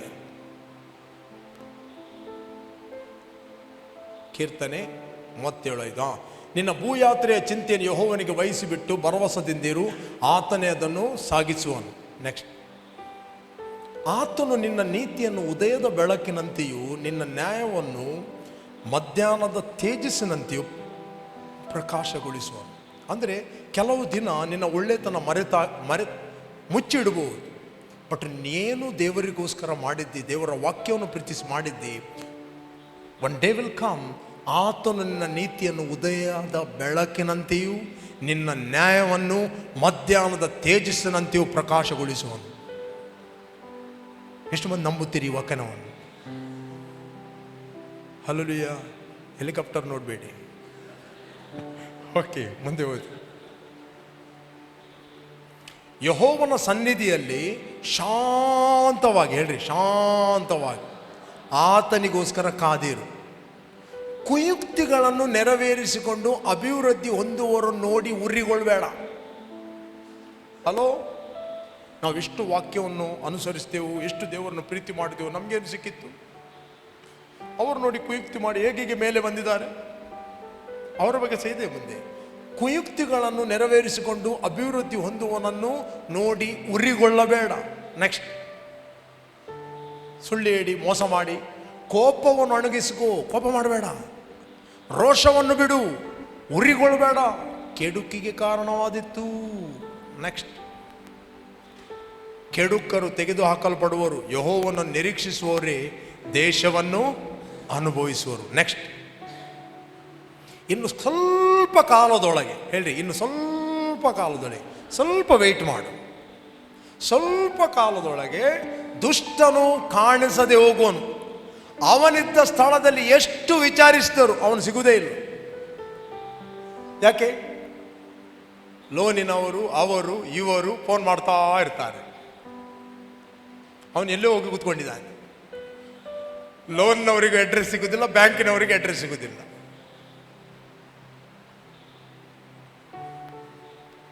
ಇನ್ನು ಸ್ವಲ್ಪ ಕಾಲದೊಳಗೆ ದುಷ್ಟ ಅಂದರೆ ಯಾರು? ದೇವರನ್ನು ಅಲಕ್ಷ್ಯ ಮಾಡುವವನು, ಕಾಣಿಸ್ದೆ ಹೋಗುವನು. ಅವನಿದ್ದ ಸ್ಥಳದಲ್ಲಿ ಎಷ್ಟು ವಿಚಾರಿಸಿದರು ಅವನು ಸಿಗುವುದೇ ಇಲ್ಲ. ನೆಕ್ಸ್ಟ್ ಓದಿ. ಆದರೆ ದೀನರು ದೇಶವನ್ನು ಅನುಭವಿಸುವರು, ಅವರು ಮಹಾ ಸೌಖ್ಯದಿಂದ ಆನಂದಿಸುವರು. ನೆಕ್ಸ್ಟ್, ದುಷ್ಟನು ನೀತಿವಂತನಿಗೆ ವಿರುದ್ಧವಾಗಿ ಆಲೋಚಿಸ್ತಾನೆ, ಅವನನ್ನು ನೋಡಿ ಹಲ್ಲು ಕಡಿತಾನೆ. ಆದರೆ ಕರ್ತನು ಅವನಿಗೆ ಶಿಕ್ಷಾಕಾಲ ಬರುತ್ತದೆ ಎಂದು ನಗ್ತಾನೆ. ದೇವರು ಕೂಡ ನಗ್ತಾನೆ. ಇದೆ. ನೆಕ್ಸ್ಟ್, ದುಷ್ಟನು ದೀನ ದರಿದ್ರರನ್ನು ಕಡಿದು ಬಿಡಬೇಕೆಂದು ಕತ್ತಿಯನ್ನು ಹಿಡಿದಿದ್ದಾರೆ, ಯಥಾರ್ಥರನ್ನು ಕೊಂದು ಹಾಕಬೇಕೆಂದು ಬಿಲ್ಲನ್ನು ಎತ್ತಿದ್ದಾರೆ. ಇದನ್ನು ಈ ಕೀರ್ತನೆ ಓದಿ ಅನೇಕ ಸಂಗತಿ ಸಿಗ್ತದೆ. ಆದರೆ ಅವರ ಕತ್ತಿ ಅವರ ಎದೆಯನ್ನೇ ಇರಿದು ಬಿಡು. ಏನೆಲ್ಲ ಅವರು ಬೇರೆಯವರಿಗೆ ಮಾಡ್ತಾ ಇದ್ದಾರಲ್ಲ ಅದು ತಿರುಗಿ ಅವರಿಗೇ ಆಗ್ತದೆ. ಅವರ ಬಿಲ್ಲುಗಳು ಸಿಡಿದು ಮುರಿದು ಹೋಗುವವು. ನೆಕ್ಸ್ಟ್, ಅವರ ಮಾತುಗಳು, ಬಿಲ್ ಅಂದರೆ ಮಾತುಗಳು, the word, hurting word, painful word. Next, ದುಷ್ಟರ ಮಹಾ ಸಮೃದ್ಧಿಗಿಂತಲೂ ನೀತಿವಂತನ ಬಡತನವೇ ಲೇಸು. ನೆಕ್ಸ್ಟ್, ದುಷ್ಟರ ತೋಳುಗಳು ಮುರಿದು ಹೋಗುವು, ನೀತಿವಂತನು ಯೆಹೋವನೇ ಉದ್ಧರಿಸುವನು. ನೆಕ್ಸ್ಟ್, ಯೆಹೋವನು ಸದ್ಭಕ್ತರ ಜೀವಮಾನವನ್ನು ಲಕ್ಷಿಸ್ತಾನೆ. ನಿಮ್ಮ ಜೀವಮಾನವನ್ನು, ನಿಮ್ಮ ಹೆಜ್ಜೆಗಳನ್ನು, ನಿಮ್ಮ ಮನೆಯನ್ನು, ನಿಮ್ಮ ಕುಟುಂಬವನ್ನು ಯಾವಾಗಲೂ ಆತನು ಲಕ್ಷಿಸ್ತಾನೆ. ಅವರ ಸ್ವಾಸ್ಥ್ಯವು ಶಾಶ್ವತವಾಗಿ ನಿಲ್ಲುವುದು. ನೆಕ್ಸ್ಟ್, ಅವರಿಗೆ ವಿಪತ್ಕಾಲದಲ್ಲಿ ಆಶಾಭಂಗವಾಗುವುದಿಲ್ಲ. ಬರಗಾಲದಲ್ಲಿ ಅವರಿಗೆ ಕೊರತೆ ಇಲ್ಲ. ಪೆಟ್ರೋಲ್ ಬೆಲೆ ಜಾಸ್ತಿ ಆಗಲಿ, ಡೀಸೆಲ್ ಬೆಲೆ ಜಾಸ್ತಿ ಆಗಲಿ, ವಾರ್ ಆಗಲಿ, ಅವರಿಗೆ ಕೊರತೆ ಇರುವುದೇ ಇಲ್ಲ. ಯಾಕೆ? God is your future. ದೇವರು ನಿನ್ನ ಭರವಸಕ್ಕೆ ಆಧಾರನಾಗಿದ್ದಾನೆ.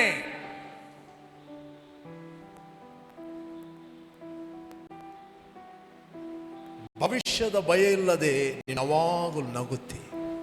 ಇದು ಕೇವಲ ಹೆಂಗಸರಿಗೆ ಮಾತ್ರ ಆಗಬೇಡಿ, ನಿಮಗೂ ಅಪ್ಲೈ ಮಾಡಿ. ಆಕೆಯು ಭವಿಷ್ಯದ ಭಯವಿಲ್ಲದೆ ನಗುತ್ತಿರುವಳು, ಅಲ್ಲಿ ಬಿಡಬೇಡ್ರಿ. ನೀನು ಕೂಗುವುದು, ನಿನ್ನ ಹೆಂಡತಿ ನಗುವುದಲ್ಲ, ಇಬ್ಬರು ಕೂಡ. ನೀನು ನಗುತ್ತಾ ಇದ್ದಾರೆ ಭವಿಷ್ಯದ ಭಯ ಇಲ್ಲದೆ, ನಿನ್ನ ಹೆಂಡತಿ ಕೂಡ ನಗ್ತಾಳೆ. ಅದರ ಫಲ ಅದು. She is a fruit.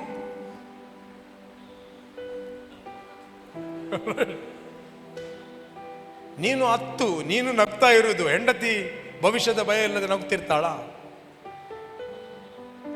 No.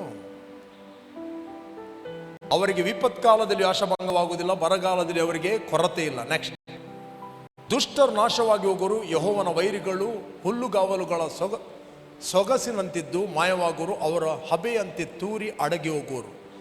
ಈ ಕೀರ್ತನೆ ಫುಲ್ ಓದಿ. ದುಷ್ಟನು ಸಾಲ ಮಾಡಿಕೊಂಡು ತೀರಿಸಲಾರದೆ ಹೋಗುವನು.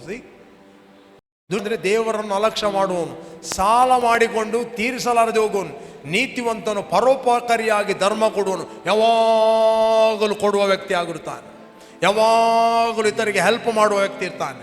ಎರಡು ರೀತಿಯ ವ್ಯಕ್ತಿ ಇರ್ತಾರೆ. ಒಂದು ಯಾವಾಗಲೂ ಸಾಲ ಮಾಡೋದು, ಒಂದು ಯಾವಾಗಲೂ ಕೊಡುವವರು.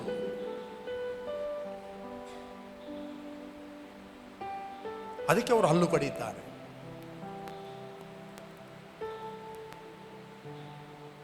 Meditate the scripture. If reject God's word, ಇದೆಲ್ಲ ನಿನ್ನ ಜೀವಿತದಲ್ಲಿ ಆಗ್ತದೆ. ದುಷ್ಟನು ಸಾಲ ಮಾಡ್ತಾನಂತೆ, ದೇವರನ್ನು ಬಿಟ್ಟವರು ಸಾಲ ಮಾಡುತ್ತಾರೆ. ರೈಟ್? ಒಬ್ಬ ದೇವಸೇವಕ ಫೇತಲ್ಲಿ ಮಿನಿಸ್ಟ್ರಿ ಮಾಡುತ್ತಿರುವಾಗ ಎಲ್ಲ ಪೇಮೆಂಟನ್ನು ಆತನು ಮಾಡಿದ. ಬಟ್ ಒಂದು ಡಿಪಾರ್ಟ್ಮೆಂಟ್ನ ಪೇಮೆಂಟನ್ನು 3 ತಿಂಗಳು ಅವನು ಮಾಡಲಿಲ್ಲ. Is living by faith. ಲಕ್ಷಗಟ್ಟಲೆ ಕೊಡಲಿಕ್ಕಿದೆ. ಟಿವಿ ಮಿನಿಸ್ಟ್ರಿಗೆ, ಬೇರೆ ಮಿನಿಸ್ಟ್ರಿಗೆ, ಬೇರೆ ಬೇರೆ ಸಂಗತಿಗಳಿಗೆ. ಆಗ ಆತನು ದೇವರು ಕೇಳಿದ, ದೇವರೇ, ನಾನು ಇಂಥ ಕೆಲವು ನನ್ನ ಇನ್ಸ್ಟ್ರೂಮೆಂಟ್ಗಳಿವೆ, ಅದನ್ನು ನಾನು ಮಾರಿ ಈ ಪೇಮೆಂಟ್ ಮಾಡೋದಾ ಅಂತ ಕೇಳಿದ.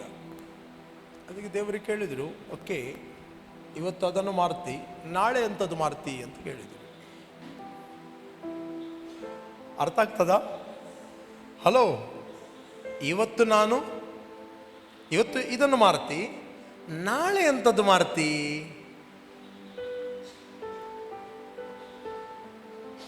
ಅದಕ್ಕೆ ದೇವರು ಹೇಳಿದರು, ಅದು ಇದ್ದಾಗಿರಲಿ, ನನ್ನ ಮೇಲೆ ಭರವಸೆ ಬೇಡು, ಟ್ರಸ್ಟ್ ಇನ್ ಮೀ.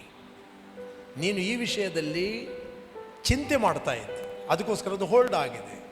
ನಿನ್ನ ಚಿಂತಾಭಾರವನ್ನು ನನ್ನ ಮೇಲೆ ಬೇಡು, ರೆಸ್ಟ್ ಇನ್ ಮೀ. ಮೂಮೆಂಟ್ ಈ rejoice and rested in god, immediately ಹಣ ಬರಲಿಕ್ಕೆ ಸ್ಟಾರ್ಟ್ ಆಯಿತು. ಪೇ ಮಾಡಿದೆ.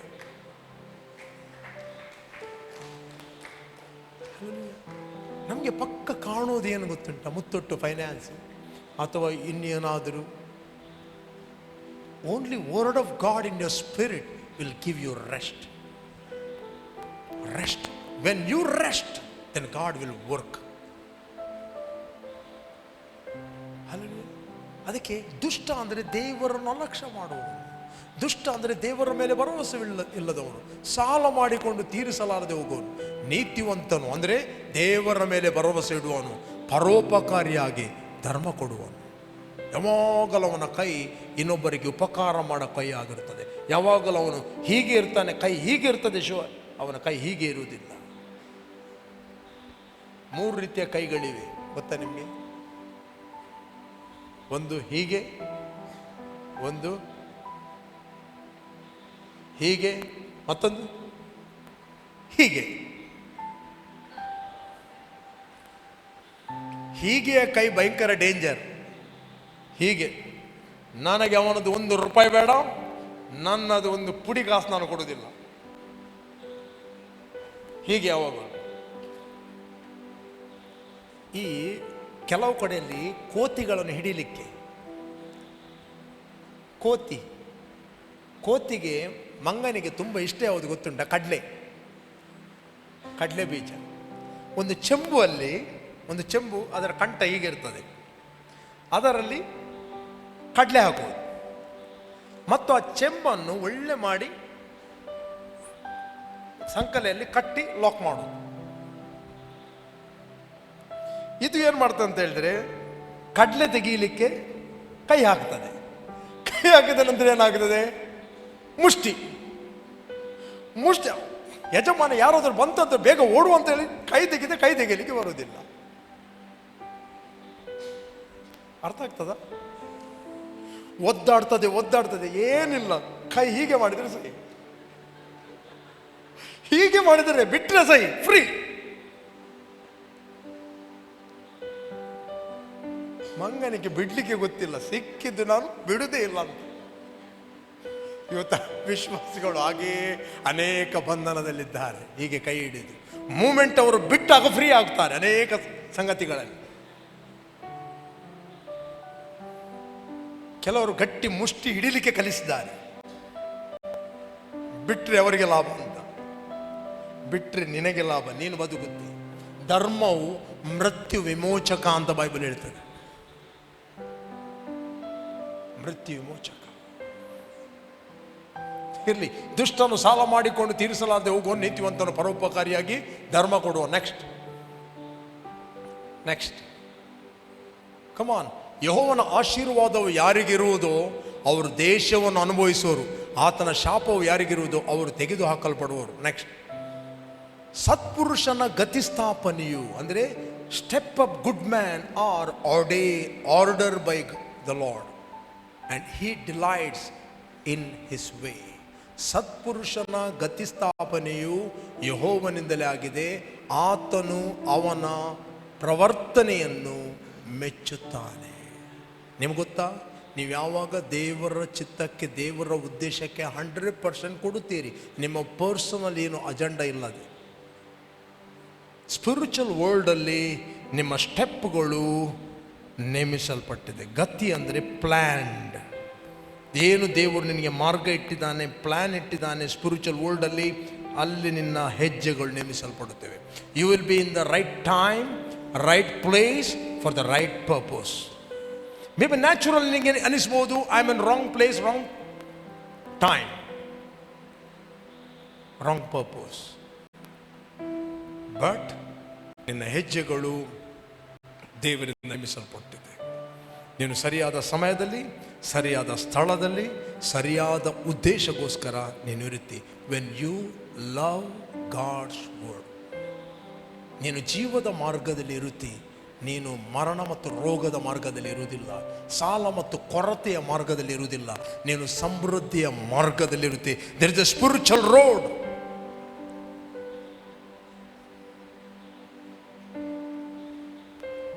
ಸ್ಪಿರಿಚುವಲ್ ಜೀವಿತ ಎಂಬುವಂಥದ್ದು ಆತ್ಮಿಕವಾದದ್ದು. It's a spiritual. ಹೇಳ್ರಿ ಆತ್ಮಿಕವಾದದ್ದು, ಹೇಳ್ರಿ ಆತ್ಮಿಕವಾದದ್ದು. ಕಮಾಂಡ್ ಡಿಕ್ಲೇರ್ ಮಾಡ್ರಿ, ಆತ್ಮಿಕವಾದದ್ದು. ಹೇಳ್ರಿ, ಕ್ರಿಸ್ತನಲ್ಲಿ ನನ್ನ ಹೆಜ್ಜೆಗಳು ದೇವರಿಂದ ನೇಮಿಸಲ್ಪಟ್ಟಿದೆ. ನಿನ್ನ ಹೆಜ್ಜೆಗಳು ದೇವರಿಂದ ನೇಮಿಸಲ್ಪಟ್ಟರೆ ನೀನು ಸರಿಯಾದ ಸಮಯದಲ್ಲಿ ದೇವರ ಇಟ್ಟಂಥ ಉದ್ದೇಶಕ್ಕೆ ರೀಚ್ ಆಗುತ್ತಿ. You will reach to the right people and connecting to the right person. ನಿಮಗೆ ಒಂದು ಸಿಂಪಲ್ ವಿಷಯ ಹೇಳ್ತೇನೆ, ಬಹಳ ಬೆಲೆ ಉಳ್ಳದ್ದು.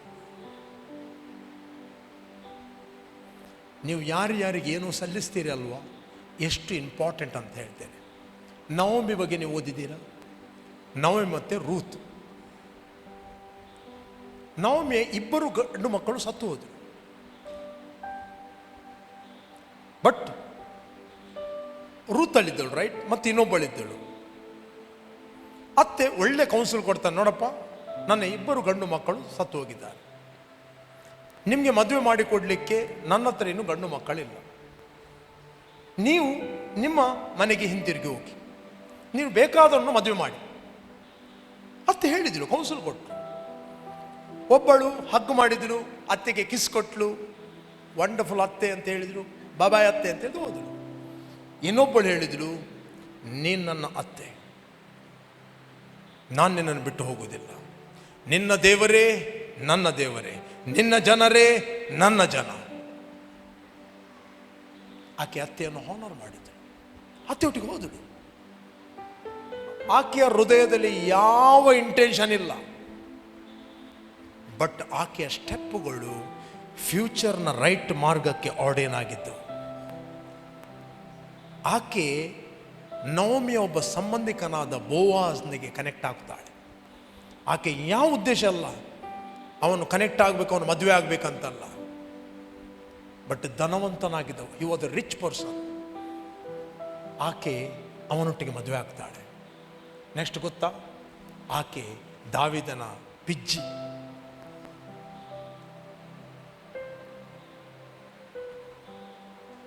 ಓಕೆ, ಆ ಲೈನಲ್ಲಿ ಆಕೆ ಬರ್ತಾಳೆ. ಕೇವಲ ಅತ್ತೆಗೆ ಹಾನರ್ ಮಾಡಿದ್ದರಿಂದ. ಕೆಲವೊಮ್ಮೆ ದೇವರ ವಾಕ್ಯ ಹೇಳ್ತದೆ, ಯಾರ್ಯಾರಿಗೆ ಏನನ್ನು ಸಲ್ಲಿಸಬೇಕು ಅಂತ ಹೇಳ್ತದೋ, ಸಿಂಪಲ್ ಸಂಗತಿಗಳನ್ನು ರಿಜೆಕ್ಟ್ ಮಾಡ್ತೇವೆ, ಬಟ್ ಗ್ರೇಟ್ ಡೋರ್ ನಮಗೋಸ್ಕರ ಮುಚ್ಚಲ್ಪಡ್ತದೆ. Maybe naturally waste. ಈ ಅತ್ತೆ ಒಟ್ಟು ಯಾಕೆ ಅತ್ತೆಯನ್ನು ಸನ್ಮಾನಿಸಬೇಕು? ಈ ಅತ್ತೆಯಲ್ಲಿ ಏನಿದೆ? ಈ ಅತ್ತೆಯನ್ನು ಆಶ್ರಮದಲ್ಲಿ ಹಾಕಬೇಕು. ಹೇಳ್ರಿ, ಜೀವಿತ ಎಂಬುದು ಆತ್ಮಿಕ. ನಿಮಗೆ ಸೀಕ್ರೆಟ್ ಗೊತ್ತಾದರೆ ನೀವು ಅತ್ತೆಯನ್ನು ಎಷ್ಟು ಮಂದಿಗೆ, ಯಾರು ಕೂಡ ನಿಮ್ಮ ಅತ್ತೆಯನ್ನು ನೆಗ್ಲೆಕ್ಟ್ ಮಾಡೋದಿಲ್ಲ. You will pray for you ಅತ್ತೆ. ನಿಮ್ಮ ಅತ್ತೆಗೆ ಪ್ರಾರ್ಥನೆ ಮಾಡ್ತೀರಿ, ಅತ್ತೆಯನ್ನು ಹಾನರ್ ಮಾಡ್ತೀರಿ. 2 ಅತ್ತೆ ಕೂಡ ಇಂಪಾರ್ಟೆಂಟ್. ಯಾವ ಅತ್ತೆಯನ್ನು ನೆಗ್ಲೆಕ್ಟ್ ಮಾಡಬೇಡ್ರಿ. ನಿಮಗೊಬ್ಬ ಗಂಡ ಸಿಕ್ಕಿದ್ದಾನೆ, ಆ ಗಂಡನನ್ನು ಒಳ್ಳೆ ಮಾಡಿ ಕಷ್ಟಪಟ್ಟು ಅವನ ಕುಂಡೆ ತೊಳೆದು ಬೆಳೆಸಿ, ಅವನು ತನ್ನಷ್ಟಕ್ಕೆ ಬೆಳೆಯಲಿಲ್ಲ. ಓಕೆ, ಅವನು ಬೆಳೆಸಿ ಅವನನ್ನು ಪ್ರಿಪೇರ್ ಮಾಡಿ ನಿಮಗೆ ಕೊಟ್ಟಿದ್ದಾರೆ. ಹಾಗಾದ್ರೆ ಎಷ್ಟು ಅತ್ತೆಗೆ ಅವನಾರು ಮಾಡಬೇಕು, ರೈಟ್ ಅಲ್ವಾ? ನಿಮಗೆ ಗಂಡ ತನ್ನಷ್ಟೇ ಗಾಳಿಯಿಂದ ಬಿದ್ದವನವನು, ಹಲೋ, ರೈಟ್? ಗಾಳಿಯಿಂದ ಬಿದ್ದಾನ? ಆ ಅತ್ತೆ ಎಷ್ಟು ಬೆಳೆಸಿದ್ದಾಳೆ, ಎಜುಕೇಟ್ ಮಾಡಿದ್ದಾಳೆ, ಬಾಲ ಶಿಕ್ಷಣ ಕೊಟ್ಟಿದ್ದಾಳೆ. ಅದೇ ರೀತಿ ಕೆಲವರು ಹೇಳ್ತಾರೆ, ಎಂಕಲೆ ಪೊಣ್ಣುಗೋಡು ಪೊಣ್ಣುದಾನ ಇಲ್ಲದಗುಲು ಏರ್ಲ ಬಡ್ಚು ಅಗುಲೆ ಎಲ್ಲ ಮಂಡಿ ತಿರ್ಗ ಅವನು. ಕೆಲವರಿಗೆ ಹೇಳ್ತಾರೆ, ಆ ಹುಡುಗಿಯನ್ನು 25 ವರ್ಷ 30 ವರ್ಷ ಒಳ್ಳೆ ಮಾಡಿ ಬೆಳೆಸಿ, ಆಕೆಗೆ ಬಾಲಬೋಧನೆ ಕೊಟ್ಟು, ಆಕೆಗೆ ಎಜುಕೇಷನ್ ಕೊಟ್ಟು, ಆಕೆಯ ವಿಷಯದಲ್ಲಿ ಎಷ್ಟೋ ಸ್ಪೆಂಡ್ ಮಾಡಿ ಆ ಹುಡುಗಿಯನ್ನು ಪ್ರಿಪೇರ್ ಮಾಡಿ ಕೊಡ್ತಾನೆ. ಮೊದಲು ಥ್ಯಾಂಕ್ ಯು ಹೇಳಬೇಕು ಹುಡುಗಿಗೆಲ್ಲ, ಅತ್ತೆಗೆ ಥ್ಯಾಂಕ್ ಯು ಹೇಳಬೇಕು, ನಿಮ್ಮ ಮಾವನಿಗೆ ಥ್ಯಾಂಕ್ ಯು ಹೇಳಬೇಕು. ಅದಕ್ಕೆ ಬೈಬಲ್ ಹೇಳ್ತದೆ, ಪುರುಷನು ತನ್ನ ತಂದೆ ತಾಯಿಗಳನ್ನು ಬಿಟ್ಟು ಸ್ತ್ರೀ ಒಟ್ಟಿಗೆ ಸೇರುತ್ತಾನೆ, ಒಂದು ಮನೆ ಮಾಡ್ತಾನೆ. ಯಾಕೆ? ಅಲ್ಲಿ ಈಸಿಯಾಗಿ ಅತ್ತೆ ಮಾವ ಬರ್ಬಹುದಂತ. ಅದರರ್ಥ ನಿಮ್ಮ ತಂದೆ ತಾಯಿಗಳನ್ನು ಕೆಳಗೆ ಹಾಕಬೇಡಿ, ಬ್ಯಾಲೆನ್ಸ್. ಆಗ ಕುಟುಂಬ ಒಳ್ಳೆ ಆಗಿರುತ್ತದೆ. ಪ್ರತಿಯೊಬ್ಬರ ಸಕ್ರಿಫೈಸನ್ನು ನಾವು ನೆನಪು ಮಾಡಿಕೊಳ್ಬೇಕು, right? We need to honor. ಇದೆಲ್ಲ ಬುದ್ಧಿ ಇಲ್ಲದೆ ಆಗುವ ಕೆಲಸಗಳು, ಅಜ್ಞಾನದಿಂದ ಆಗುವ ಕೆಲಸಗಳು. ಸರ್ಪ ಮತ್ತು ಮುಂಗುಲಿ ಜಗಳ ಮಾಡಿದ ಹಾಗೆ. ಜಗಳ ಮಾಡುವಾಗ ಗಂಡ ಹೆಂಡತಿರು ಜಗಳ ಆಗುವುದು, ನೆಕ್ಸ್ಟ್ ಬರುವುದು ನಿನ್ನ ಅಪ್ಪೆ ಇಂಚ, ಹೇಳಿದ್ರು ನಿನ್ನ ಅಪ್ಪೆ ಇಂಚ. ನೀವು ಮಾತಾಡಿ ಅಲ್ಲ, ನಿಮ್ಮ ಅತ್ತೆಯನ್ನು ಮಾವನನ್ನು ಯಾಕೆ ಮಂದೆ ತರ್ತೀರಿ?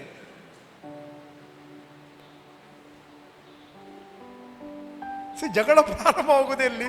ಅವರದ್ದು ಮತ್ತೆ ಎಲ್ಲ ಸಂಬಂಧಿಕರು, ಅವರ ಫಸ್ಟ್ ಕಸಿನ್ ಸೆಕೆಂಡ್ ಕಸಿನ್ ಎಲ್ಲ ಬರ್ತದೆ. ಹಲೋ, ನಾವು ಫಾಸ್ಟಿಂಗ್ ಪ್ರೇಯರಲ್ಲಿದ್ದೇವೆ. ಫಾಸ್ಟಿಂಗ್ ಪ್ರೇಯರ್ ಏನು ಮಾಡ್ತಾರೆ ಅಂತ ಹೇಳಿದ್ರೆ, ದೇವರೊಟ್ಟಿಗೆ ಪ್ರೇಯರ್ ಮಾಡಬೇಕಾದ್ರೆ ಇದು ಕ್ಲೀನ್ ಆಗಬೇಕು, ರೈಟ್? ನಿಮ್ಮನ್ನು ತೊಳೆದು ಕ್ಲೀನ್ ಮಾಡುವುದು. ದೇವರ ವಾಕ್ಯ ಏನು ಮಾಡುತ್ತದೆ? ಜಲಸ್ಥಾನ ಎಂಬ ವಾಕ್ಯೋಪದೇಶ ನಮ್ಮನ್ನು ಶುದ್ಧೀಕರಿಸುತ್ತದೆ, ಆತ್ಮಿಕವಾಗಿ ಕ್ಲೀನ್ ಮಾಡುತ್ತದೆ. ಪ್ರೇರೆ, ಮನೆಗೆ ಹೋಗಿ ಈ ಮೆಸೇಜನ್ನು ಒಂದು 4 ಸರ್ತಿ ಕೇಳ್ರಿ, 4 ಸರ್ತಿ ಕೇಳ್ರಿ. ಕೇಳುವಾಗ ನಿಮ್ಮ ಒಳಗಿಂದ ನಿಮ್ಮ ಸ್ಪಿರಿಚುವಲ್ ಅಂಡರ್ಸ್ಟ್ಯಾಂಡಿಂಗ್ ಓಪನ್ ಆಗ್ತದೆ.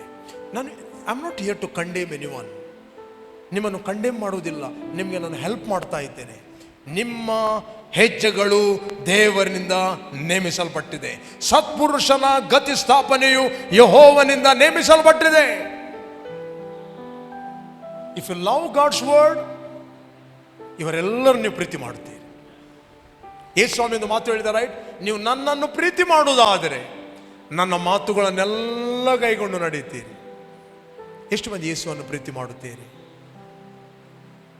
ಹಾಗಾದ್ರೆ ಯೇಸು ಸ್ವಾಮಿ ಹೇಳಿದ, ನನ್ನ ಮಾತುಗಳನ್ನೆಲ್ಲ ಕೈಗೊಂಡು ನಡಿ. ನಾನು ಏನು ಹೇಳಿದ್ದೇನೋ, ಹಾನರ್ ಮೈ ವರ್ಡ್. ಪ್ರಿಯರೇ, ಹಾನರ್ ಮಾಡುವುದಂದ್ರೆ ಗಾಳಿ ಹೊಡೆಯುವುದಲ್ಲ. ಹಾನರ್ ಮಾಡುವುದಂದ್ರೆ ಮಾತು ಕೇಳುವುದು. ಯಜ್ಞ ಹೋಮಗಳಿಗಿಂತ ಮಾತು ಕೇಳುವುದೇ ಉತ್ತಮ ಅಂತ ದೇವರ ವಾಕ್ಯ ಇದೆ. ಯಜ್ಞ ಹೋಮಗಳಿಗಿಂತ ಮಾತು ಕೇಳುವುದು. Simple listen word. Half obedience, full disobedience. ನಿಮ್ಮ ಅರ್ಧ ಒಬಿಡಿಯನ್ಸ್ ಇದೆ ನೋಡಿ, ಫುಲ್ ಡಿಸೊಬಿಡಿಯನ್ಸ್. ಸೌಲನಿಗೆ ದೇವರು ಹೇಳಿದ್ರು, ಅಮಲೇಕ್ಯರನ್ನು ತೆಗಿ, ಅವರ ಕುರಿ, ದನ, ಹೆಣ್ಣು, ಕತ್ತೆ ಎಲ್ಲವನ್ನು. ಇವನು ಯುದ್ಧಕ್ಕೆ ಹೋದ, ಒಳ್ಳೊಳ್ಳೆ ಸಂಗತಿಗಳನ್ನು ತಂದು ಬಂದ ದೇವರಿಗೆ ಯಜ್ಞ ಸಮರ್ಪಿಸಲಿಕ್ಕೆ, ದನ ಕುರಿಗಳನ್ನು. ಅದಕ್ಕೆ ಸಾಮ್ಯನು ಹೇಳ್ತಾನೆ, ಅವಿಧೇಯತ್ವ ಮಂತ್ರತಂತ್ರಗಳಷ್ಟೇ ಕಠಿಣ. ಹಠ ಪುನಃ ಕೂಡ ನೀನು ನಾನು ಮಾಡಿದ್ದೆ ಸರಿ ಅಂತ ಹೇಳ್ತೀಯಲ್ಲ, ಅದು ವಿಗ್ರಹಾರಾಧನೆಗೆ ಸಮಾನ.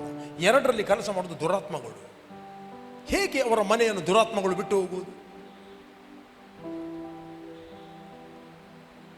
ರೈಟ್? ಯಜ್ಞ ಹೋಮಗಳಿಗಿಂತ ಮಾತು ಕೇಳುವುದೇ ಉತ್ತಮ. ದೇವರು ಏನು ಹೇಳಿದ್ದಾನೆ ಅದನ್ನು ನೀನು ಕೇಳುವಂಥದ್ದು ದೇವರನ್ನು ಸನ್ಮಾನ ಮಾಡುವುದು. ದೇವರು ಏನು ಹೇಳಿದ್ದಾನೆ ಅದನ್ನು ನಿರ್ಲಕ್ಷ್ಯ ಮಾಡುವುದು. ಬೈಬಲ್ ಹೇಳುತ್ತದೆ ನೀನು ದುಷ್ಟ ಅಂತ. ದುಷ್ಟನು ಸಾಲ ಮಾಡಿ ಮಾಡಿ ತೀರಿಸದೆ ಹೋಗುವನು, ಶಿಷ್ಟನು ಬರಗಾಲದಲ್ಲಿ ಆಶ್ರಯ ಹೊಂದುವನು. ನೆಕ್ಸ್ಟ್ ಹೇಳ್ತದೆ, ಸತ್ಪುರುಷನ ಗತಿಯು ಅಂದರೆ ಪ್ಲಾನ್, ಹೆಜ್ಜೆಗಳು ಯೆಹೋವನಿಂದ ನೇಮಿಸಲ್ಪಟ್ಟಿದೆ. See, the step of a good man are ordered by the Lord and he delights in his way. ದೇವರು ಸಂತೋಷ ಪಡುತ್ತಾನೆ, ನಿಮ್ಮ ಮಾರ್ಗಗಳನ್ನು ನೋಡಿ ಸಂತೋಷ ಪಡುತ್ತಾನೆ. ನಾವು ಯಾರನ್ನು ಸಂತೋಷಪಡಿಸಬೇಕು? ಜನರನ್ನು, ಮನುಷ್ಯರನ್ನು, ದೇವರನ್ನು ಯಾರನ್ನು ಸಂತೋಷಪಡಿಸಬೇಕು? ನಮ್ಮ ವಿಷಯದಲ್ಲಿ ಆತನು ಸಂತೋಷ ಪಡಬೇಕು. ಓಕೆ, ನೆಕ್ಸ್ಟ್ ಓದಿರಿ 24, 25, 37, 24. ಕಮಾನ್.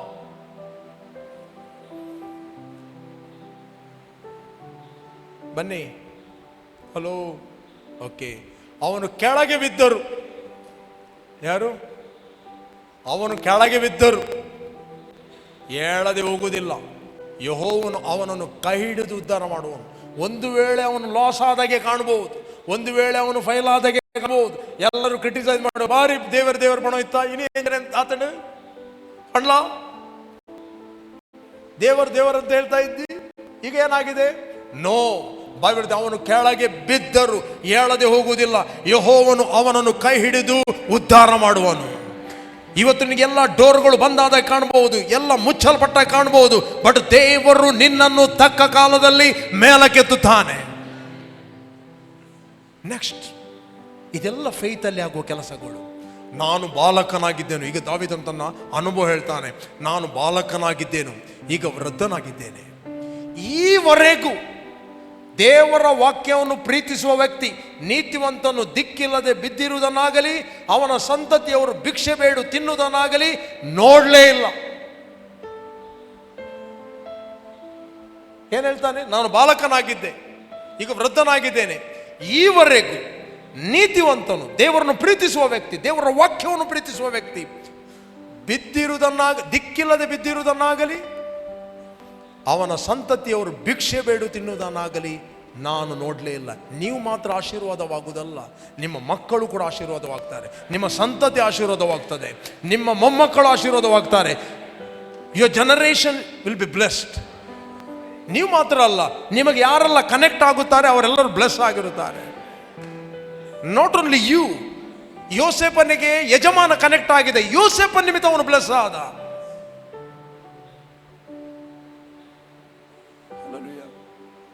ನೆಕ್ಸ್ಟ್ 26,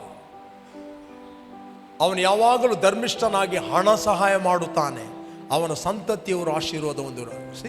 ಇವನು ಬಿತ್ತುವುದು, ಇವನು ಕೊಡುವುದು, ಆಶೀರ್ವಾದ ಯಾರಿಗೆ? ಅವನ ಸಂತತಿಗೆ, ಅವನ ಮಕ್ಕಳಿಗೆ. ಕೆಲವೊಮ್ಮೆ ಮಕ್ಕಳು ರೆಕಗ್ನೈಸ್ ಮಾಡುವುದಿಲ್ಲ, ನಮ್ಮ ತಂದೆ ತಾಯಿಗಳಿಂದ ಇವತ್ತು ನಾವು ಸುಖದ ಊಟ ಮಾಡ್ತಾ ಇದ್ದೇವೆ ಅಂತ. ಬಟ್ ಅಕ್ನಾಲೇಜ್ ಮಾಡಿದರೆ ಆ ಬ್ಲೆಸ್ಸಿಂಗ್ ಅವರಲ್ಲಿ ಉಳಿಯುತ್ತದೆ. They will pass next generation.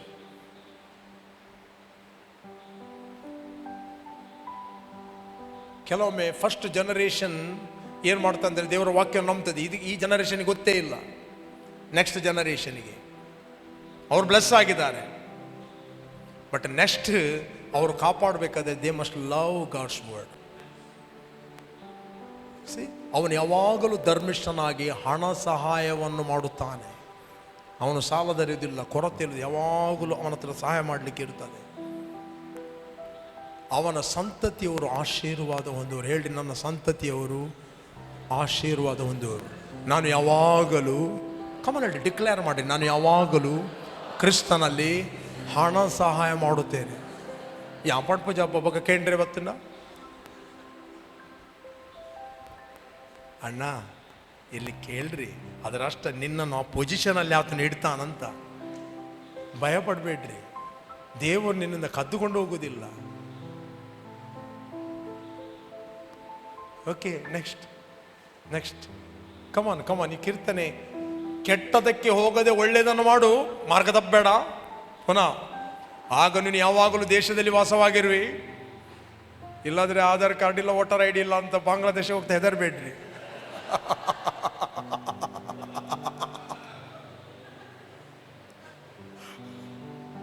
ಕಮಾನ್, ಕೆಟ್ಟದಕ್ಕೆ ಹೋಗದೆ ಒಳ್ಳೆಯದನ್ನು ಮಾಡು, ಆಗ ನೀನು ಯಾವಾಗಲೂ ಎಲ್ಲಿ ವಾಸ ಮಾಡುವಿ? ದೇಶದಲ್ಲಿ ವಾಸವಾಗಿರುವೆ. ಓಕೆ, ಯೆಹೋವ ನ್ಯಾಯವನ್ನು ಮೆಚ್ಚುವನು, ತನ್ನ ಭಕ್ತರನ್ನು ಎಂದಿಗೂ ಕೈ ಬಿಡುವನಲ್ಲ. ಅವರು ಸದಾಕಾಲವು ಸುರಕ್ಷಿತರಾಗಿರುವರು, ದುಷ್ಟರ ಸಂತತಿ ತೆಗೆದು ಹಾಕಲ್ಪಡುವುದು. ನೆಕ್ಸ್ಟ್, ನೀತಿವಂತರು ದೇಶವನ್ನು ಅನುಭವಿಸುವವರಾಗಿ ಅದರಲ್ಲಿ ಶಾಶ್ವತವಾಗಿ ವಾಸಿಸುವರು. ನೆಕ್ಸ್ಟ್, ನೀತಿವಂತನ ಬಾಯಿ ಸುಜ್ಞಾನವನ್ನು ನುಡಿಯುತ್ತದೆ, ಯಾವಾಗಲೂ ಅವನು ರೈಟ್ ವರ್ಡ್ ಅನ್ನು ಪ್ರೀಚ್ ಮಾಡುತ್ತಾನೆ. He will speak wisdom. He will speak wisdom. For the mature we speak wisdom. ಪ್ರವೀಣರಲ್ಲಿ ನಾವು ಜ್ಞಾನವನ್ನು ಹೇಳುತ್ತೇವೆ. ನೀತಿವಂತನ ಬಾಯಿ ಸುಜ್ಞಾನವನ್ನು, the mouth of the righteous speaks wisdom and his tongue talks of justice. ಅವನ ನಾಲಿಗೆ ನ್ಯಾಯವನ್ನು ಹೇಳುತ್ತದೆ. ನೀನು ಮೂರ್ಖನಾಗುವುದಿಲ್ಲ, ನೀನು ಯಾವಾಗಲೂ ಬುದ್ಧಿವಂತನಾಗಿರುತ್ತೆ. 4 ಜನಕ್ಕೆ ಬುದ್ಧಿ ಹೇಳುವ ವ್ಯಕ್ತಿಯನ್ನಾಗಿ ದೇವರು ಯೂಸ್ ಮಾಡ್ತಾನೆ. ನಿನ್ನನ್ನು ಅನೇಕರಿಗೆ ದೇವರ ಬಾಯಾಗಿ ಉಪಯೋಗಿಸ್ತಾನೆ. You will become a mouthpiece. ನಿನ್ನ ಹತ್ತಿರ ಬರುವವರಿಗೆ ಏನಾದರೂ ಸೊಲ್ಯೂಷನ್ ಸಿಗ್ತದೆ. ನೀನು ಪ್ರಾಬ್ಲಮ್ ಸಾಲ್ವ್ ಮಾಡುವ ವ್ಯಕ್ತಿ. ಅನೇಕರು ನಿನ್ನ ಕಡೆಗೆ ಬರ್ತಾರೆ, ಈ ವ್ಯಕ್ತಿ ಹತ್ತಿರ ಬರುವಾಗ ಏನಾದರೂ ಸೊಲ್ಯೂಷನ್ ಸಿಗ್ಬಹುದು, ಏನಾದರೂ ನನಗೆ ನ್ಯಾಯ ಸಿಗ್ಬಹುದು ಅಂತ ಹುಡುಕಿ ಬರುತ್ತಾರೆ. You will be a testimony to many people. Hallelujah. Hello, ಇದ್ದೀರಾ ಇಲ್ಲಿ? ಎಷ್ಟು ಮಂದಿ ಹತ್ರ ದೇವರು ಮಾತಾಡಿದ? ರಿಯಲಿ? ನೀವು ಪುನಃ ಕೇಳಿ. ನಾನು ಎನ್ಕರೇಜ್ ಮಾಡ್ತೇನೆ ಅಲ್ಲಿ ಮೀಡಿಯಾ ಟೀಮ್ಗೆ, ಈ ಮೆಸೇಜನ್ನು ಕ್ವಿಕ್ಕಾಗಿ ಆಡಿಯೋದಲ್ಲಿ ಹಾಕಿ, ಆಡಿಯೋ ಆದರೂ ಕೇಳಿ, ದಾರಿಯಲ್ಲಿ ಹೋಗುವಾಗ ಕೇಳಿ. ನಾನು ಹೇಳ್ತೇನೆ, ದೇವರು ಆಳವಾಗಿ ಇನ್ನೂ ಡೀಪಾಗಿ ನಿಮ್ಮ ಹೃದಯದಲ್ಲಿ ಮಾತಾಡುತ್ತಾನೆ. ಎಲ್ಲಿವರೆಗೆ ನಿಮ್ಮ ಒಂದು ಜೀವಿತದ ಭಾಗ ಆಗ್ತದೆ ಅಲ್ಲಿವರೆಗೆ ಈ ಮೆಸೇಜನ್ನು ಕೇಳಿರಿ. ನಾವೆಲ್ಲರೂ ದೇವರ ಸನ್ನಿಧಾನ ನಿಲ್ಲುವ. Thank you lord. ನೆಕ್ಸ್ಟ್ ನಾವು ಪ್ರಾರ್ಥನೆಗೆ ಹೋಗ್ಲಿಕ್ಕೆ ಈಗ ಜಸ್ಟ್ ನಾವು ನಿಲ್ಲುವ ದೇವರ ಸನ್ನಿಧಾನದಲ್ಲಿ. Thank you Jesus, worship you lord.